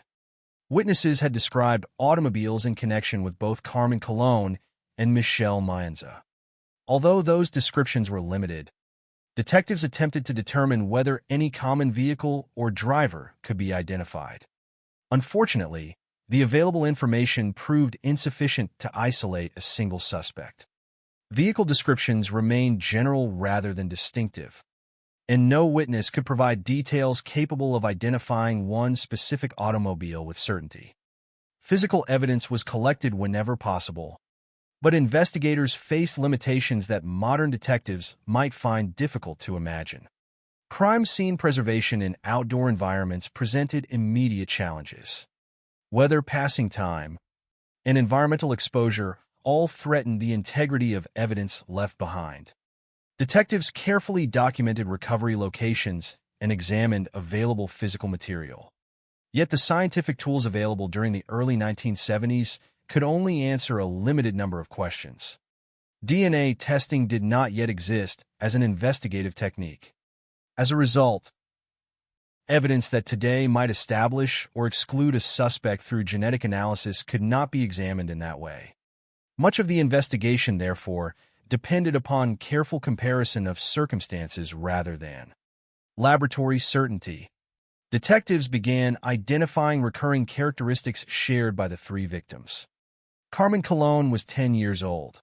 Wanda Volkovich and Michelle Maenza were both 11. All 3 victims were young girls living in Rochester. Each disappeared while alone and carrying out an ordinary responsibility for her family. None had intentionally placed herself in a dangerous situation. Instead, each had simply been completing a routine errand within a community where such activities were generally considered safe. These similarities suggested that the offender, if there was only one, may have deliberately selected children who could be approached without immediately attracting attention. Investigators also noted that every victim had been found outside the immediate area where she had last been seen. This observation indicated that transportation by vehicle was likely involved in each case. The disposal locations were relatively isolated compared with the neighborhoods where the girls disappeared. Such circumstances suggested familiarity with roads surrounding Rochester and an ability to move. Victims without immediate detection. Medical findings further strengthened comparisons between the 3 investigations. According to the available evidence, each victim had been sexually assaulted. Each had died by strangulation. These common elements encouraged detectives to consider whether they reflected a consistent pattern of behavior. In criminal investigations, repeated methods can sometimes indicate the work of a single offender, particularly when they appear alongside similarities in victim selection and body disposal. Yet investigators also understood that similar methods alone do not establish identity. Different offenders may commit crimes in similar ways, especially when targeting vulnerable victims. As comparisons continued, attention inevitably returned to the unusual alphabetical pattern that had captured public imagination. Carmen Colon, Wanda Volkovich, Michelle Maenza, Churchville and Riga, Webster, Macedon. The repetition appeared extraordinary. Many members of the public believed the initials represented a deliberate signature left by a serial offender who wanted investigators to notice the pattern. The comparison with Agatha Christie's The ABC Murders became increasingly common in media coverage, reinforcing the perception that the crimes were connected by design. Detectives, however, approached this theory with considerably greater restraint. Experienced investigators recognized the danger of allowing coincidence to shape conclusions, unsupported by evidence. Although the alphabetical similarities were undeniably unusual, no physical evidence demonstrated that the offender intentionally selected victims because of their names or abandoned bodies based upon matching locations. Investigators, therefore, treated the pattern as an observation rather than proof. This distinction became central to one of the investigation's longest-running debates. Two principal theories gradually emerged regarding the relationship between the three murders. The first proposed that a single serial offender had committed all three crimes. Supporters of this theory pointed to the remarkable consistency among the victims. All were girls between 10 and 11 years old. Each disappeared while alone during an everyday errand. All suffered sexual assault and death by strangulation. Their bodies were abandoned in relatively isolated locations outside the areas where they had last been seen.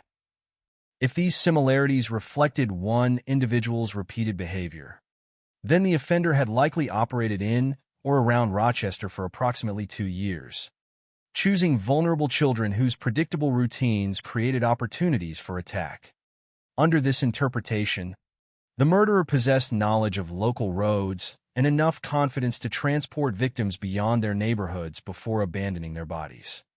The second theory argued that the similarities, while striking, did not necessarily prove a common offender. Some investigators observed that Carmen Colon's case differed from the later murders in several respects.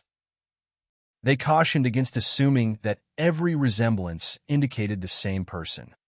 From this perspective, the matching initials and locations might represent an extraordinary coincidence rather than a deliberate criminal signature.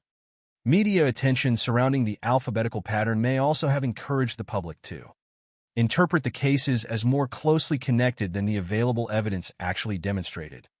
Importantly, law enforcement has never officially declared either theory correct. The question remains unresolved because the evidence has never conclusively established whether one offender or multiple offenders were responsible.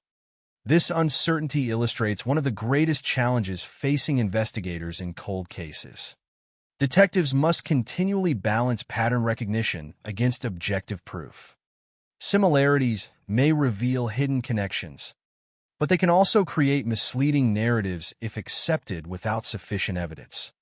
Throughout the investigation, detectives continued examining known sex offenders and individuals with histories of violent behavior. Vehicle owners whose circumstances appeared relevant were also reviewed. Tips from members of the public generated additional interviews, each requiring careful evaluation before being confirmed or dismissed.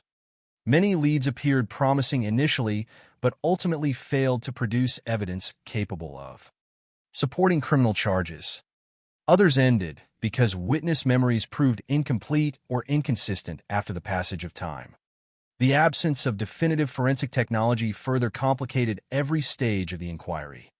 Despite the enormous amount of investigative work performed, no individual could be linked conclusively to all three crimes. The passage of years gradually transformed the investigation into one of New York's most enduring cold cases. Yet it was never forgotten. Files remained open. Evidence was preserved whenever possible. Investigators continued hoping that future advances in forensic science might answer questions that the technology of the early 1970s could not. The murders of Carmen Colon, Wanda Volkovich, and Michelle Maenza remained unsolved. But they also remained active in the memories of detectives who understood that unresolved cases are never truly finished until every reasonable lead has been exhausted. Even as theories continued to divide investigators, another difficult reality became increasingly apparent. The investigation had produced numerous persons of interest over the years, but none could be proven responsible. Some names attracted considerable public attention, while others quietly disappeared from the case after closer examination. Each represented another possibility explored and another path that ultimately failed to provide the answers three grieving families had sought for decades. The search for the truth was far from over, but it was becoming clear that identifying the person or persons responsible would require confronting a long history of dead ends, uncertain evidence, and questions that had remained unanswered since the early 1970s. As the years passed, public fascination with the Alphabet murders continued to grow. But for investigators, the case remained defined not by headlines or theories, but by evidence, or more accurately, by the absence of enough evidence to identify the person responsible. The murders of Carmen Colon, Wanda Volkovich, and Michelle Maenza had generated hundreds of interviews, numerous investigative leads, and widespread public attention. Yet despite those efforts, no suspect could be charged. Every promising direction eventually encountered the same obstacle. Suspicion alone could not replace proof. One of the earliest realities detectives confronted was that cases involving child victims often produce an enormous number of tips from the public. Whenever a tragedy receives widespread media coverage, people begin recalling unusual encounters, unfamiliar vehicles, suspicious individuals, or conversations that previously seemed unimportant. Some of these reports become valuable investigative leads. Others prove impossible to verify.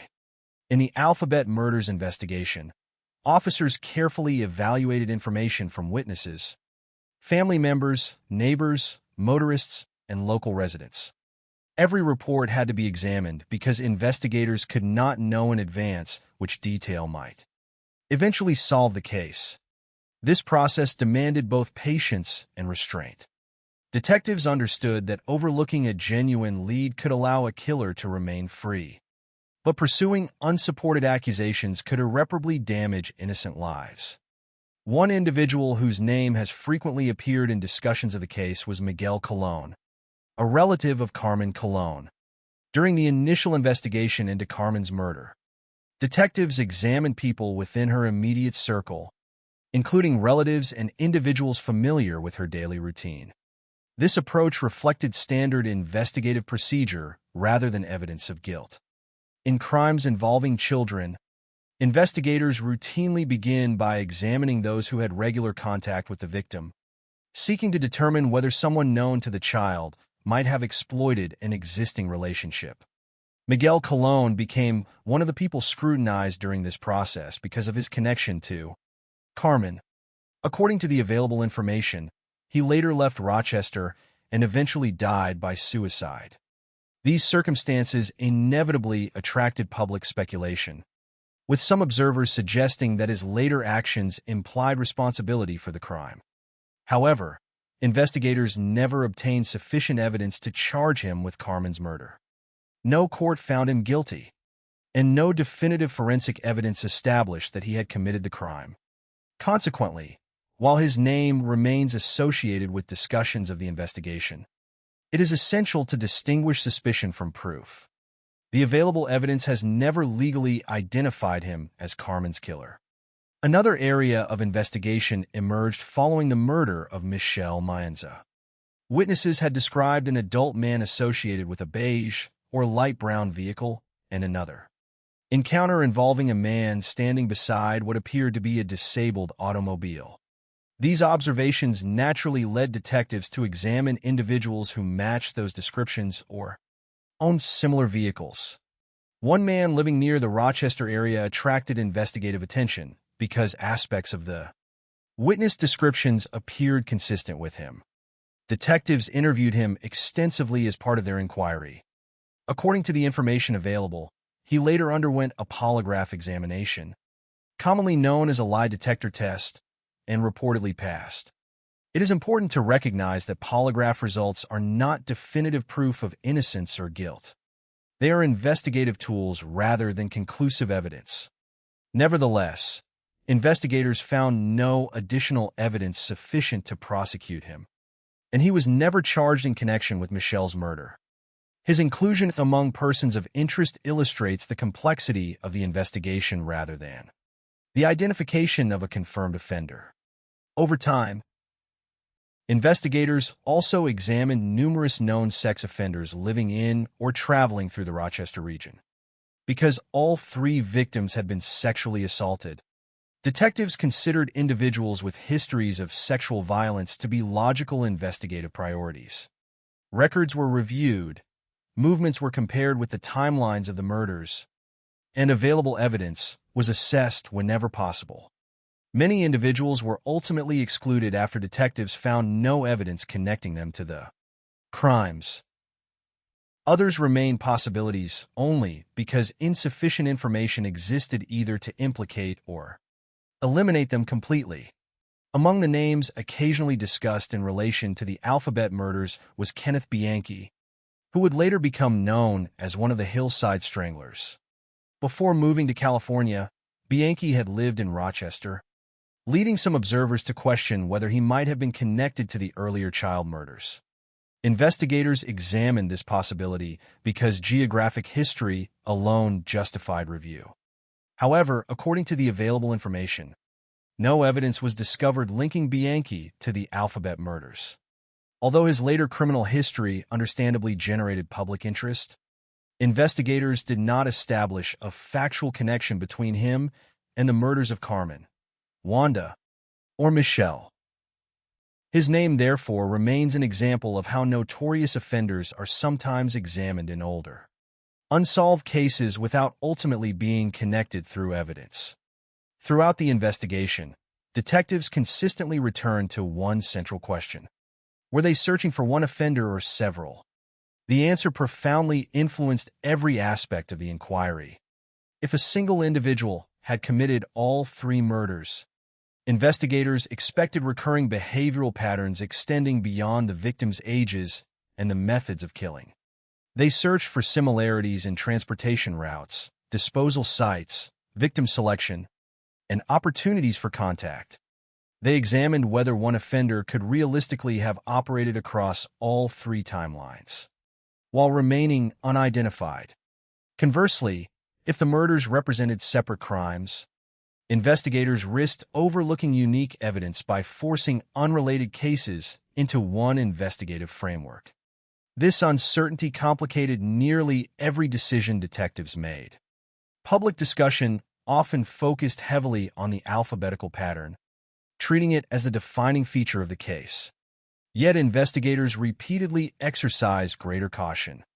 While the matching initials and locations remained extraordinary, no evidence demonstrated that the offender intentionally selected victims because of their names or abandoned bodies according to a deliberate alphabetical plan. The pattern could represent a calculated signature, but it could also represent coincidence. Detectives therefore avoided presenting it as established fact. This distinction became increasingly important as media coverage expanded. Sensational explanations often attracted greater public attention than careful investigative analysis. But law enforcement remained obligated to follow evidence rather than speculation. Another challenge involved the passage of time itself. Witness memories inevitably faded. Details that once seemed vivid became less certain after months or years. Individuals moved away, changed jobs, or died. Some evidence deteriorated despite careful preservation. Other material reflected the investigative standards of the early 1970s, when forensic capabilities differed dramatically from those available decades later. Each passing year made solving the case more difficult, even as advances in science created new opportunities. Detectives preserved whatever evidence they could, hoping future technologies might eventually reveal answers hidden beyond the capabilities of the original investigation. The emotional burden of these unresolved questions extended far beyond law enforcement. For the families of Carmen Colon, Wanda Volkovich, and Michelle Maenza, every new suspect represented both hope and disappointment. Each investigative lead carried the possibility that decades of uncertainty might finally end. Yet every person ultimately eliminated from consideration meant another return to unanswered questions. The absence of an arrest did not simply reflect an unsolved criminal investigation. It represented years of waiting without resolution for parents, relatives, and loved ones who never received a definitive explanation of what happened to the children they had lost. Despite extensive investigative efforts, no trial ever took place because no individual was charged with the murders. There was no courtroom testimony establishing responsibility, no jury weighing evidence, and no judicial verdict providing legal closure. Instead, the Alphabet murders gradually became one of America's most enduring cold cases, a case remembered not because justice had been achieved, but because justice remained out of reach. Nevertheless, investigators never completely abandoned hope. As forensic science advanced, particularly through the development of modern DNA analysis and later genetic genealogy techniques, the possibility emerged that evidence collected decades earlier might one day identify the person responsible. Whether sufficient biological material still exists to permit such analysis remains one of the most important unanswered questions in the case. For detectives, the investigation has always remained open because the absence of answers does not mean the search has ended. More than half a century after 3 young girls left home expecting to return within hours, the central mystery remains unchanged. Who was responsible? Was there one predator moving quietly through Rochester? Or did history combine separate tragedies into a single unforgettable narrative? Until evidence provides a definitive answer, those questions continue to define the legacy of the Alphabet murders and the enduring determination of investigators who refuse to let the case be forgotten. More than 50 years have passed since the murders of Carmen Colon, Wanda Volkovich, and Michelle Maenza, yet the investigation remains officially open. There has been no courtroom verdict, no public confession supported by evidence, and no definitive announcement identifying the person responsible. Instead, the Alphabet murders have become one of the most enduring cold cases in American criminal history, remembered not only because 3 young girls lost their lives, but because every major question surrounding their deaths continues to resist a final answer. Time has transformed the investigation in many ways. Streets have changed, neighborhoods have evolved, generations have grown up without first-hand memories of the crimes, and the investigative techniques available to law enforcement have advanced far beyond anything imaginable during the early 1970s. Yet despite these changes, the central purpose of the investigation remains exactly the same as it was on the day Carmen Colon disappeared in November 1971. To determine who committed these crimes and to provide answers that have eluded 3 families for decades. One of the greatest differences between the original investigation and the present day lies in forensic science. When detectives first examined the crime scenes, DNA testing did not exist as a practical investigative tool. Crime scene investigators relied on traditional methods, carefully documenting physical evidence, interviewing witnesses, and comparing observations from one case to another. Although those efforts were extensive, scientific limitations meant that many questions simply could not be answered at the time. Today, modern forensic laboratories possess capabilities that investigators in the early 1970s could not have imagined.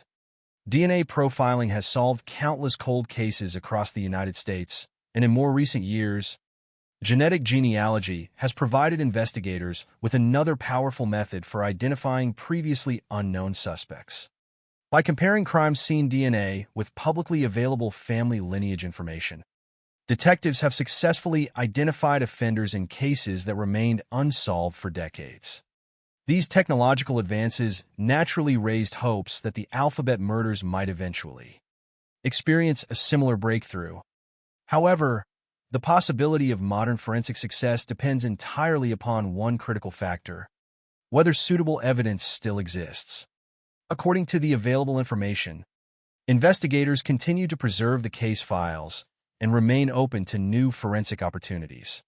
At the same time, the passage of more than half a century presents unavoidable challenges. Outdoor crime scenes are especially vulnerable to environmental damage. Biological evidence may degrade over time, particularly when collected before modern preservation standards became widespread. Some physical materials may no longer exist, while others may have deteriorated to the point that meaningful analysis becomes extremely difficult. These realities illustrate why advances in science, while promising, cannot guarantee a solution. Technology can only analyze evidence that remains available and suitable for examination. Even so, law enforcement has not abandoned hope. Authorities in New York have continued encouraging members of the public to come forward with information, no matter how insignificant it may appear. Cold case investigations occasionally benefit from details that seemed unimportant decades earlier, but become meaningful when viewed alongside newly developed evidence or investigative theories. Individuals who remain silent out of fear, uncertainty, or misplaced assumptions may eventually decide to speak. Witnesses who once believed an observation was irrelevant sometimes realize its significance only after many years. Every unsolved case carries the possibility that one forgotten conversation, one overlooked memory, or one preserved piece of evidence may eventually alter the course of the investigation. Alongside forensic developments, investigators continue examining one of the oldest questions surrounding the case: whether all three murders were committed by the same offender. More than 50 years after the first crime, this issue remains unresolved. Supporters of the single-offender theory continue pointing to the striking similarities among the victims. Carmen Colon, Wanda Volkovich, and Michelle Maenza were all young girls between 10 and 11 years old. Each disappeared while carrying out an ordinary errand alone. Each was sexually assaulted. Each died by strangulation. Each was abandoned in an isolated location outside the neighborhood where she had last been seen. These recurring features suggest a consistent pattern of victim selection and method. If one individual committed all three murders, investigators believe that person likely possessed familiarity with the Rochester area and understood how to transport victims without attracting attention. Others continue urging greater caution. They argue that while the similarities are significant, they do not conclusively establish a common offender. Some investigators have long observed differences between Carmen Colon's murder and the two later cases, leading them to question whether all three investigations should automatically be grouped together. From this perspective, the alphabetical pattern may have encouraged both media coverage and public opinion to treat separate crimes as one continuing series. Without definitive forensic evidence linking the three investigations, law enforcement has never officially declared that a single offender committed every murder. That careful position remains unchanged today. The famous alphabetical coincidence also continues to generate discussion. The initials of each victim match the initial letter of the location where her body was discovered. Carmen Colon in Churchville or Riga, Wanda Volkovich in Webster, Michelle Maenza in Macedon. This extraordinary sequence gave rise to the name Alphabet Murders and inspired countless theories regarding the offender's intentions. Yet investigators have consistently avoided presenting the pattern as established evidence of criminal planning. While the coincidence is undeniably remarkable, no verified evidence demonstrates that victims were deliberately chosen because of their names or that body disposal locations were selected specifically to create an alphabetical signature. The pattern remains one of the investigation's most memorable features, but it has never become proof of motive or identity. Beyond questions of evidence and investigative theory lies another legacy that cannot be measured in forensic reports or police files. The murders changed how many families viewed childhood safety. Before these crimes, allowing children to walk short distances alone had been a routine part of daily life in Rochester.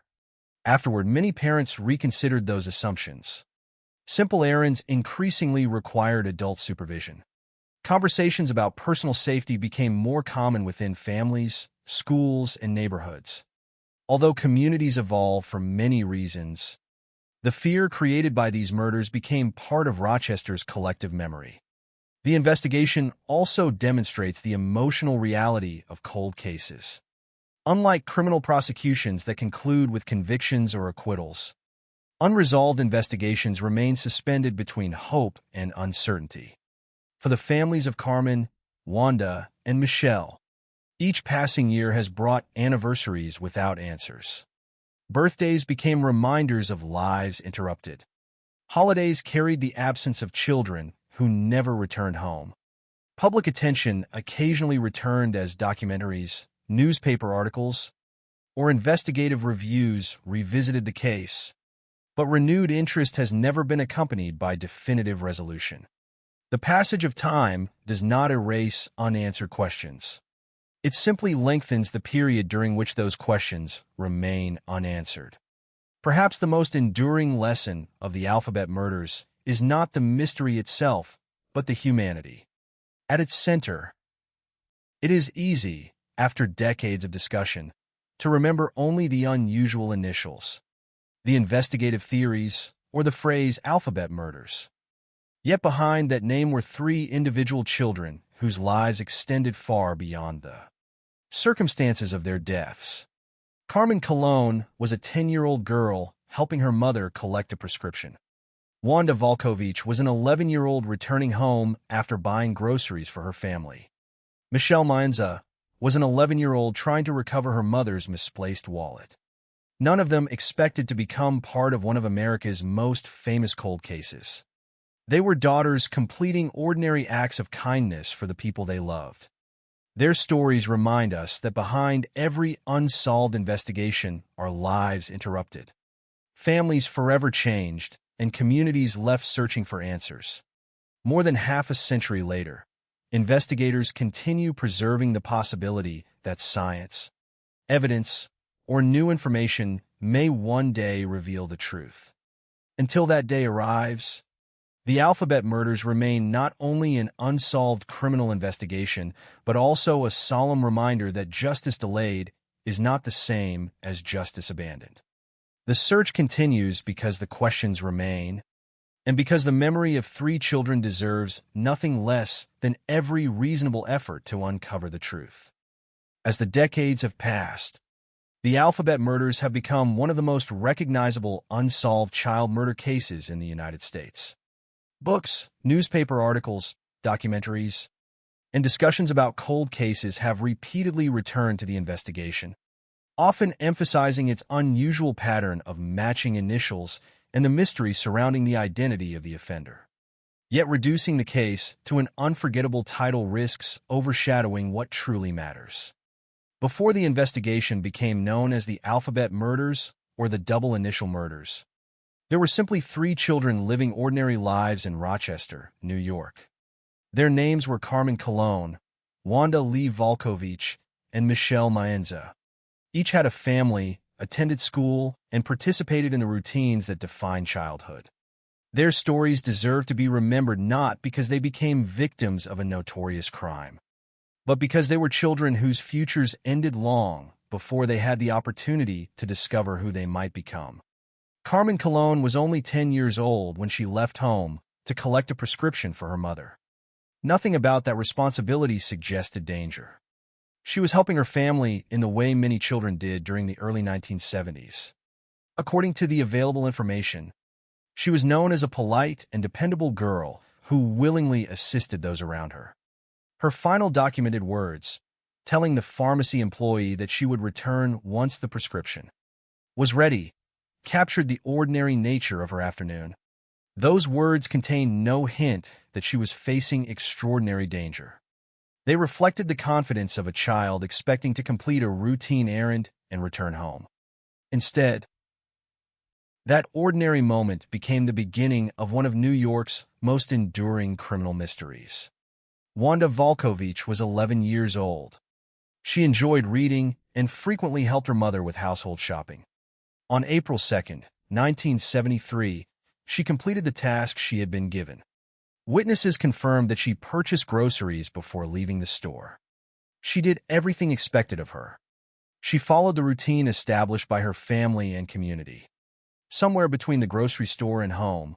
However, her journey ended. Like Carmen, she disappeared while carrying out an ordinary responsibility that thousands of children performed without incident. Her murder transformed what had appeared to be an isolated tragedy into something far more alarming. Investigators now confronted the possibility that another child had been targeted under remarkably similar circumstances. Michelle Maenza was also 11 years old. Her final errand reflected another simple act of kindness. Believing that her mother had misplaced a wallet at a shopping center, Michelle volunteered to help search for it. She left home intending to solve a small family problem. Witnesses later described seeing her in circumstances that suggested distress, providing investigators with some of the most significant observations in the entire case. Yet despite those accounts, Michelle's story ended with the same devastating outcome as those of Carmen and Wanda. Her death completed the sequence that would forever define the Alphabet murders. Looking back across the three investigations, one reality remains impossible to ignore. None of the victims knowingly entered a dangerous situation. They were not seeking adventure or taking extraordinary risks. They were completing routine tasks that reflected trust within their families and communities. Their disappearances remind us how quickly ordinary moments can become life-changing tragedies.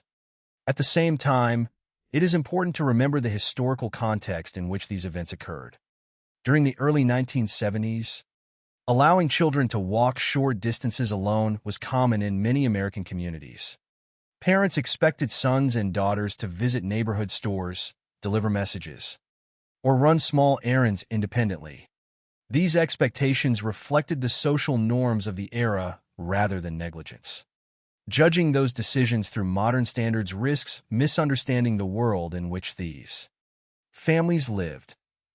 They acted according to the everyday realities of their time, not with knowledge of dangers that would only become apparent after the murders occurred. The investigation itself also offers important lessons about the complexities of criminal justice. From the beginning, detectives pursued hundreds of interviews, examined known sex offenders, investigated suspicious vehicles, compared witness statements, and collected available physical evidence. Their efforts reflected the investigative methods available during the early 1970s. Yet determination alone cannot overcome scientific limitations. DNA testing, which has solved countless cold cases in recent decades, simply did not exist when Carmen, Wanda, and Michelle were killed. Evidence that today might establish identity through genetic analysis could not be interpreted in the same way at the time. This does not mean investigators failed to pursue the case aggressively. Rather, they worked within the technological constraints of their era, while preserving as much evidence as possible for future review. Another enduring lesson concerns the importance of distinguishing evidence from speculation. Over more than 50 years, numerous theories have emerged regarding the identity of the offender and the relationship among the three murders. Some observers remain convinced that one serial offender committed all three crimes. Others believe the similarities may conceal separate offenders whose crimes became linked through coincidence and media attention. The alphabetical pattern itself continues inspiring debate. Was it a deliberate signature left by the killer, or an extraordinary coincidence that shaped public perception? The available evidence has never provided a definitive answer. Investigators have therefore maintained a careful position, acknowledging similarities while avoiding conclusions unsupported by proof. This commitment to evidence reflects one of the most important principles of responsible criminal investigation. Uncertainty should never be replaced with convenient assumptions, regardless of how compelling those assumptions may appear. The passage of time has introduced both obstacles and opportunities. Witness memories have inevitably faded, physical evidence has aged, and many individuals connected to the original investigation have grown older or passed away. At the same time, advances in forensic science continue offering hope that evidence preserved decades earlier may still reveal previously hidden information. Authorities have continued treating the case as open, recognizing that cold cases occasionally reach unexpected resolutions many years after the crimes occurred. History has shown that technological innovation, combined with persistent investigative work, can transform seemingly impossible investigations into solved cases. Whether the Alphabet murders will eventually experience such a breakthrough remains unknown, but the possibility continues motivating those responsible for preserving the investigation. Beyond forensic science and investigative theory lies a more personal legacy. For the families of Carmen Colon, Wanda Volkovich, and Michelle Maenza, the case has never been defined primarily by newspaper headlines or historical significance. It has been measured in birthdays that arrived without daughters, family gatherings marked by absence, and decades spent waiting for answers that never came. Every anniversary represents not only another year without justice, but another reminder of childhoods permanently interrupted. Public interest in the case has helped preserve awareness, but awareness alone cannot replace the certainty that every family hopes to receive. Throughout this series, we have carefully followed the documented history of the Alphabet murders without adding conclusions unsupported by the available evidence. The investigation remains unresolved. No individual has been convicted. Law enforcement has never officially confirmed that all 3 murders were committed by the same offender. Those uncertainties remain central to the case and must be acknowledged with honesty. Yet one fact requires no speculation at all. 3 children lost their lives under tragic circumstances, and the person or persons responsible has never been identified through the legal process. That reality continues to define the case more than half a century later. The Alphabet murders endure because they combine unanswered questions with deeply human stories. They remind us that every cold case is more than an unsolved puzzle. It is a collection of interrupted lives, grieving families, and investigators who continue searching for answers despite the passage of time. Whether justice eventually arrives through forensic science, new witness testimony, or evidence not yet recognized, the names Carmen Colon, Wanda Volkovich, and Michelle Maenza deserve to be remembered not as symbols of mystery, but as 3 young girls whose ordinary acts of kindness became the beginning of one of America's most enduring unsolved investigations. Their stories remain unfinished, and until the truth is established through evidence, the search for answers continues. After more than half a century, the Alphabet murders remain a case defined by both extraordinary similarities and profound uncertainty. The investigation has produced countless questions, but only a limited number of definitive answers. Detectives have reconstructed timelines, examined witnesses, investigated suspects, and studied the circumstances surrounding the deaths of Carmen Colon, Wanda Volkovich, and Michelle Maenza. Yet despite decades of effort, the central mystery remains unchanged. Who was responsible for the deaths of these 3 children? Was there one person who moved through Rochester and surrounding communities, selecting vulnerable young girls and repeating the same pattern over several years? Or were 3 separate tragedies connected only by coincidence and the human desire to find meaning? In a series of heartbreaking events, the evidence available today does not provide a final answer. What it does provide is a detailed picture of the circumstances surrounding the crimes and the many challenges that have prevented resolution. The first confirmed tragedy began on November 16, 1971, with the disappearance of 10-year-old Carmen Colon. She left home to complete a simple task for her family, traveling to a nearby pharmacy to collect medication. The details of her final known movements reveal the ordinary nature of her day. She entered the store, learned that the prescription was not ready, and stated that she would return later. Those words represented a moment of complete normality. She expected to continue her errand and return home. Instead, she vanished.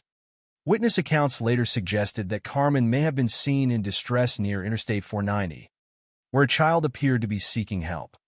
A vehicle reportedly stopped, and a man approached the girl before she was taken away. However, the exact circumstances of that encounter have never been fully established. The information available to investigators created possibilities, but not enough certainty to identify the person responsible. Carmen's death shocked Rochester and began what would become one of the city's most haunting criminal investigations. When Wanda Volkovich disappeared in April 1973, investigators faced a painful possibility. The earlier murder might not have been an isolated event. Wanda was 11 years old and had also left home to complete a simple family errand. She purchased groceries and began walking home. Like Carmen, she disappeared during an activity that should have been completely safe. Her body was discovered the following day in Webster, and investigators found similarities that immediately connected public attention to the earlier case. Wanda had also been sexually assaulted and killed by strangulation. Her body had also been abandoned away from the location where she was last seen. The similarities were disturbing, but detectives understood that patterns require evidence. A connection between crimes cannot be established only through public perception or emotional response. The investigation therefore continued with both possibilities in mind: a single offender or separate perpetrators. The disappearance of Michelle Maenza later, that same year, intensified the mystery.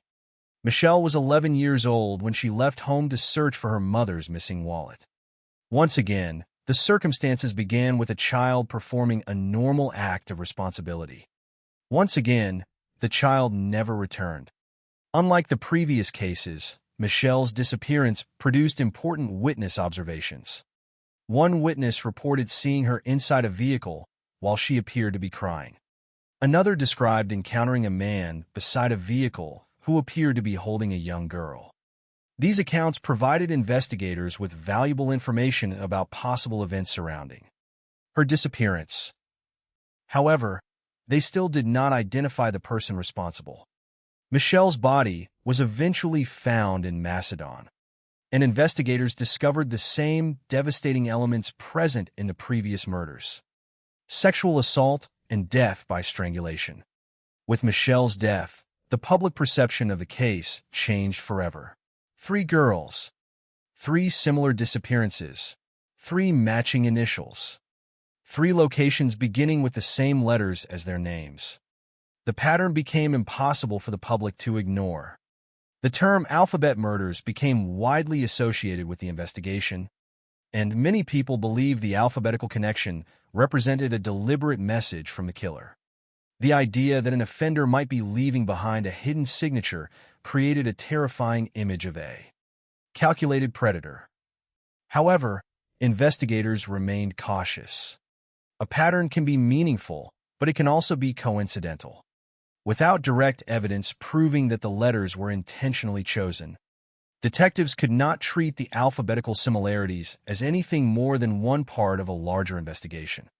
This distinction remains one of the most important aspects of understanding the case. The human mind naturally searches for patterns, especially in situations involving tragedy and uncertainty. Finding connections can help investigators organize information, but connections alone cannot establish guilt. Criminal cases require evidence capable of surviving legal examination. A suspect must be linked to a crime through facts, not simply through circumstances that appear unusual. This principle explains why the alphabet murders have remained unsolved despite the existence of a compelling narrative. The story appears to contain a pattern, but the evidence needed to identify the person behind that pattern has never been discovered. Over the years, investigators examined numerous individuals.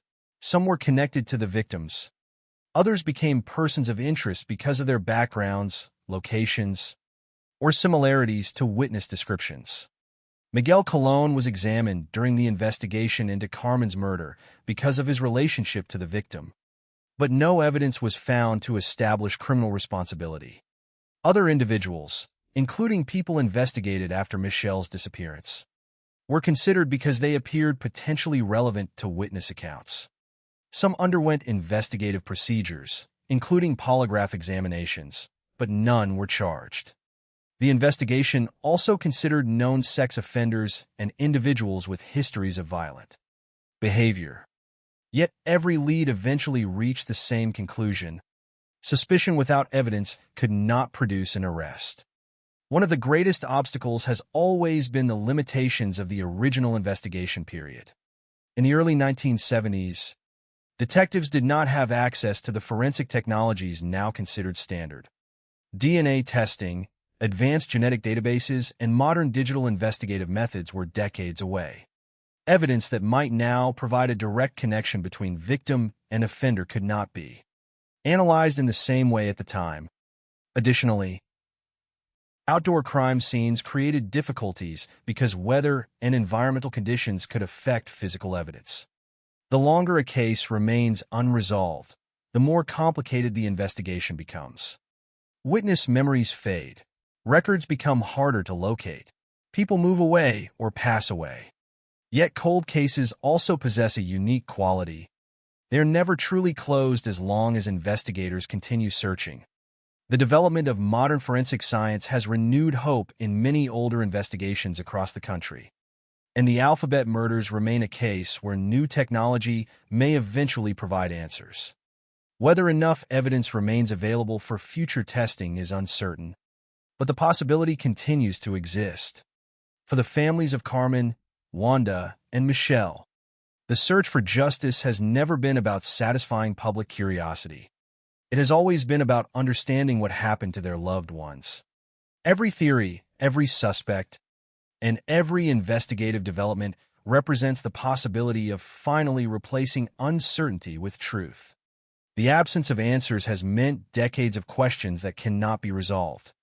Why were these children targeted? Did one person commit all three crimes? Was the alphabetical pattern intentional or simply a coincidence? These questions remain unanswered. Yet the passage of time has not diminished the importance of finding those answers. The Alphabet murders continue to stand as a reminder that unresolved cases are not forgotten cases. Behind every file number, every investigative report, and every theory are real people whose lives were changed forever.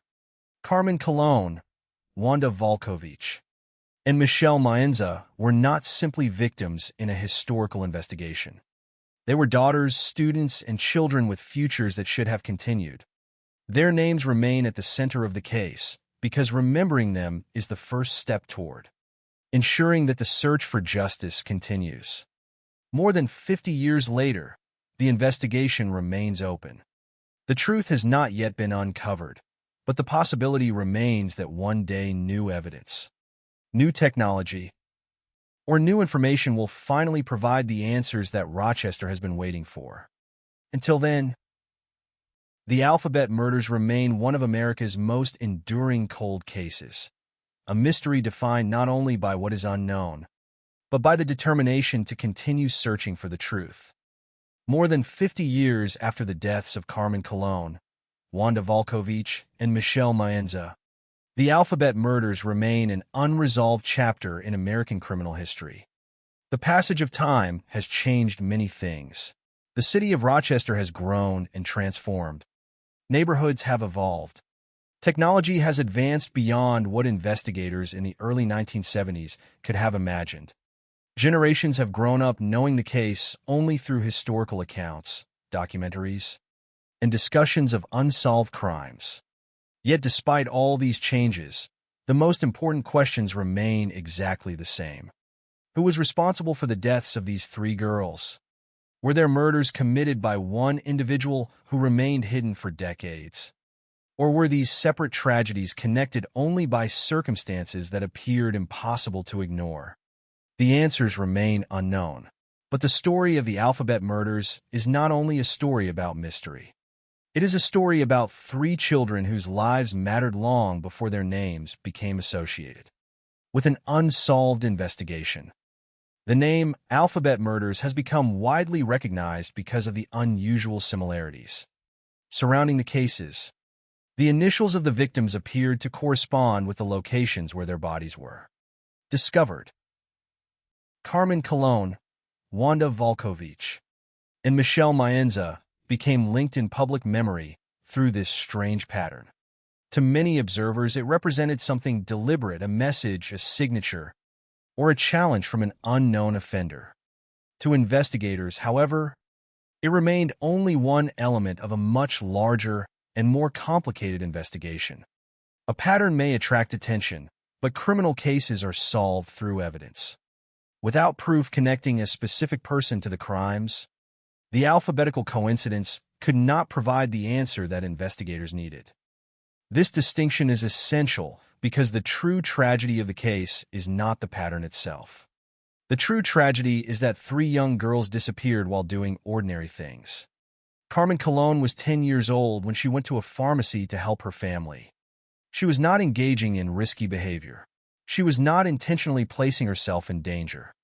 She was simply completing a small responsibility that many children performed every day. Her disappearance transformed an ordinary afternoon into the beginning of a nightmare that her family would never escape. Wanda Lee Volkovich was 11 years old when she left home to buy groceries. Like Carmen, she was performing a simple task for her family. She was walking through a familiar community, following a routine that should have ended with her safely returning home. Instead, she became the second child connected to a case that would later capture national attention. Her death deepened a fear already spreading through Rochester and raised the possibility that an unknown offender might be targeting children. Michelle Maenza was also 11 years old. Her final known activity was another act of kindness. She went to search for her mother's missing wallet, attempting to solve a small problem for her family. Her disappearance completed the tragic sequence that would define the alphabet murders. Like Carmen and Wanda, Michelle was not remembered because of the circumstances surrounding her death alone. She was remembered because she was a child whose life had meaning beyond the investigation that followed. The impact of the murders extended far beyond police files and newspaper articles. Families throughout Rochester reconsidered the safety of everyday childhood activities. Parents who once allowed children to walk short distances alone began questioning whether those freedoms were still safe. Simple errands that had once been routine became moments of concern. Communities changed because fear changed the way people viewed ordinary life. However, it is also important to understand the historical context. The early 1970s were a different period. In many American communities, children walking to nearby stores, helping their parents, or traveling short distances alone was considered normal. The families of Carmen, Wanda, and Michelle were not unusual in allowing their children to perform these tasks. They were following the expectations and experiences of their time. The tragedy was not caused by ordinary childhood independence. The tragedy came from the actions of whoever chose to harm these children. The investigation that followed demonstrates both the dedication of law enforcement and the difficulties of solving crimes without modern technology. Detectives interviewed hundreds of people, examined possible suspects, investigated vehicles, reviewed witness statements, and compared details between cases. They followed leads wherever evidence directed them. Some individuals became persons of interest because of their connections to the victims or because circumstances appeared suspicious. Others were investigated because they matched certain descriptions or had backgrounds that required examination. Yet suspicion alone was never enough. Without evidence capable of proving responsibility, no arrest could be made. The absence of a conviction does not mean the case was ignored. Throughout the years, investigators continued reviewing information and preserving the possibility of future breakthroughs. Advances in forensic science have provided new hope for many cold cases, and the alphabet murders remain an example of an investigation where modern technology may eventually reveal answers hidden for decades. DNA analysis and other forensic methods have changed the way investigators approach old cases, allowing evidence once considered limited to be examined in new ways. Still, technology cannot erase the emotional reality of the case.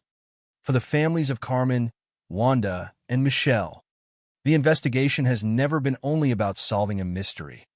It has been about knowing the truth about their children. It has been about replacing uncertainty with understanding. Every year without answers represents another year of unanswered questions. Every anniversary serves as a reminder of lives interrupted. The case also carries an important lesson about the nature of justice. Justice is not only about finding and punishing an offender. It is also about recognizing the victims, preserving their stories, and refusing to allow time to erase what happened. Cold cases can remain active because the passage of years does not reduce the importance of the truth. The responsibility to seek answers continues even when the investigation becomes more difficult. The Alphabet murders remain one of America's most haunting unsolved cases because they exist at the intersection of mystery and human loss. The unusual circumstances surrounding the crimes have created endless questions. But the core of the story is much simpler and much more painful. 3 children were taken from their families. 3 communities experienced fear and grief. 3 families spent decades waiting for answers. Carmen Colon, Wanda Volkovich, and Michelle Maenza should not be remembered only as victims of an unsolved crime. They should be remembered as children who had families who loved them, routines they followed, and futures that were never allowed to unfold. Their names continue to be spoken because their lives deserve recognition beyond the mystery surrounding their deaths. The person responsible for the Alphabet murders has never been identified through the legal system. No trial has revealed the full truth. No verdict has provided closure. But the investigation remains a reminder that unanswered does not mean forgotten. As long as there are investigators willing to examine evidence, as long as there are technologies capable of revealing new information, and as long as people continue remembering the victims, the possibility of justice remains. More than 5 decades later, the question remains, who killed Carmen Colon, Wanda Volkovich, and Michelle Maenza? The answer has not yet been found. But the search continues, not because the mystery is fascinating, but because 3 young girls deserve the truth. Their stories remain unfinished, and until the final answers are known, the Alphabet murders will remain a solemn reminder of the importance of memory, persistence, and the pursuit of justice,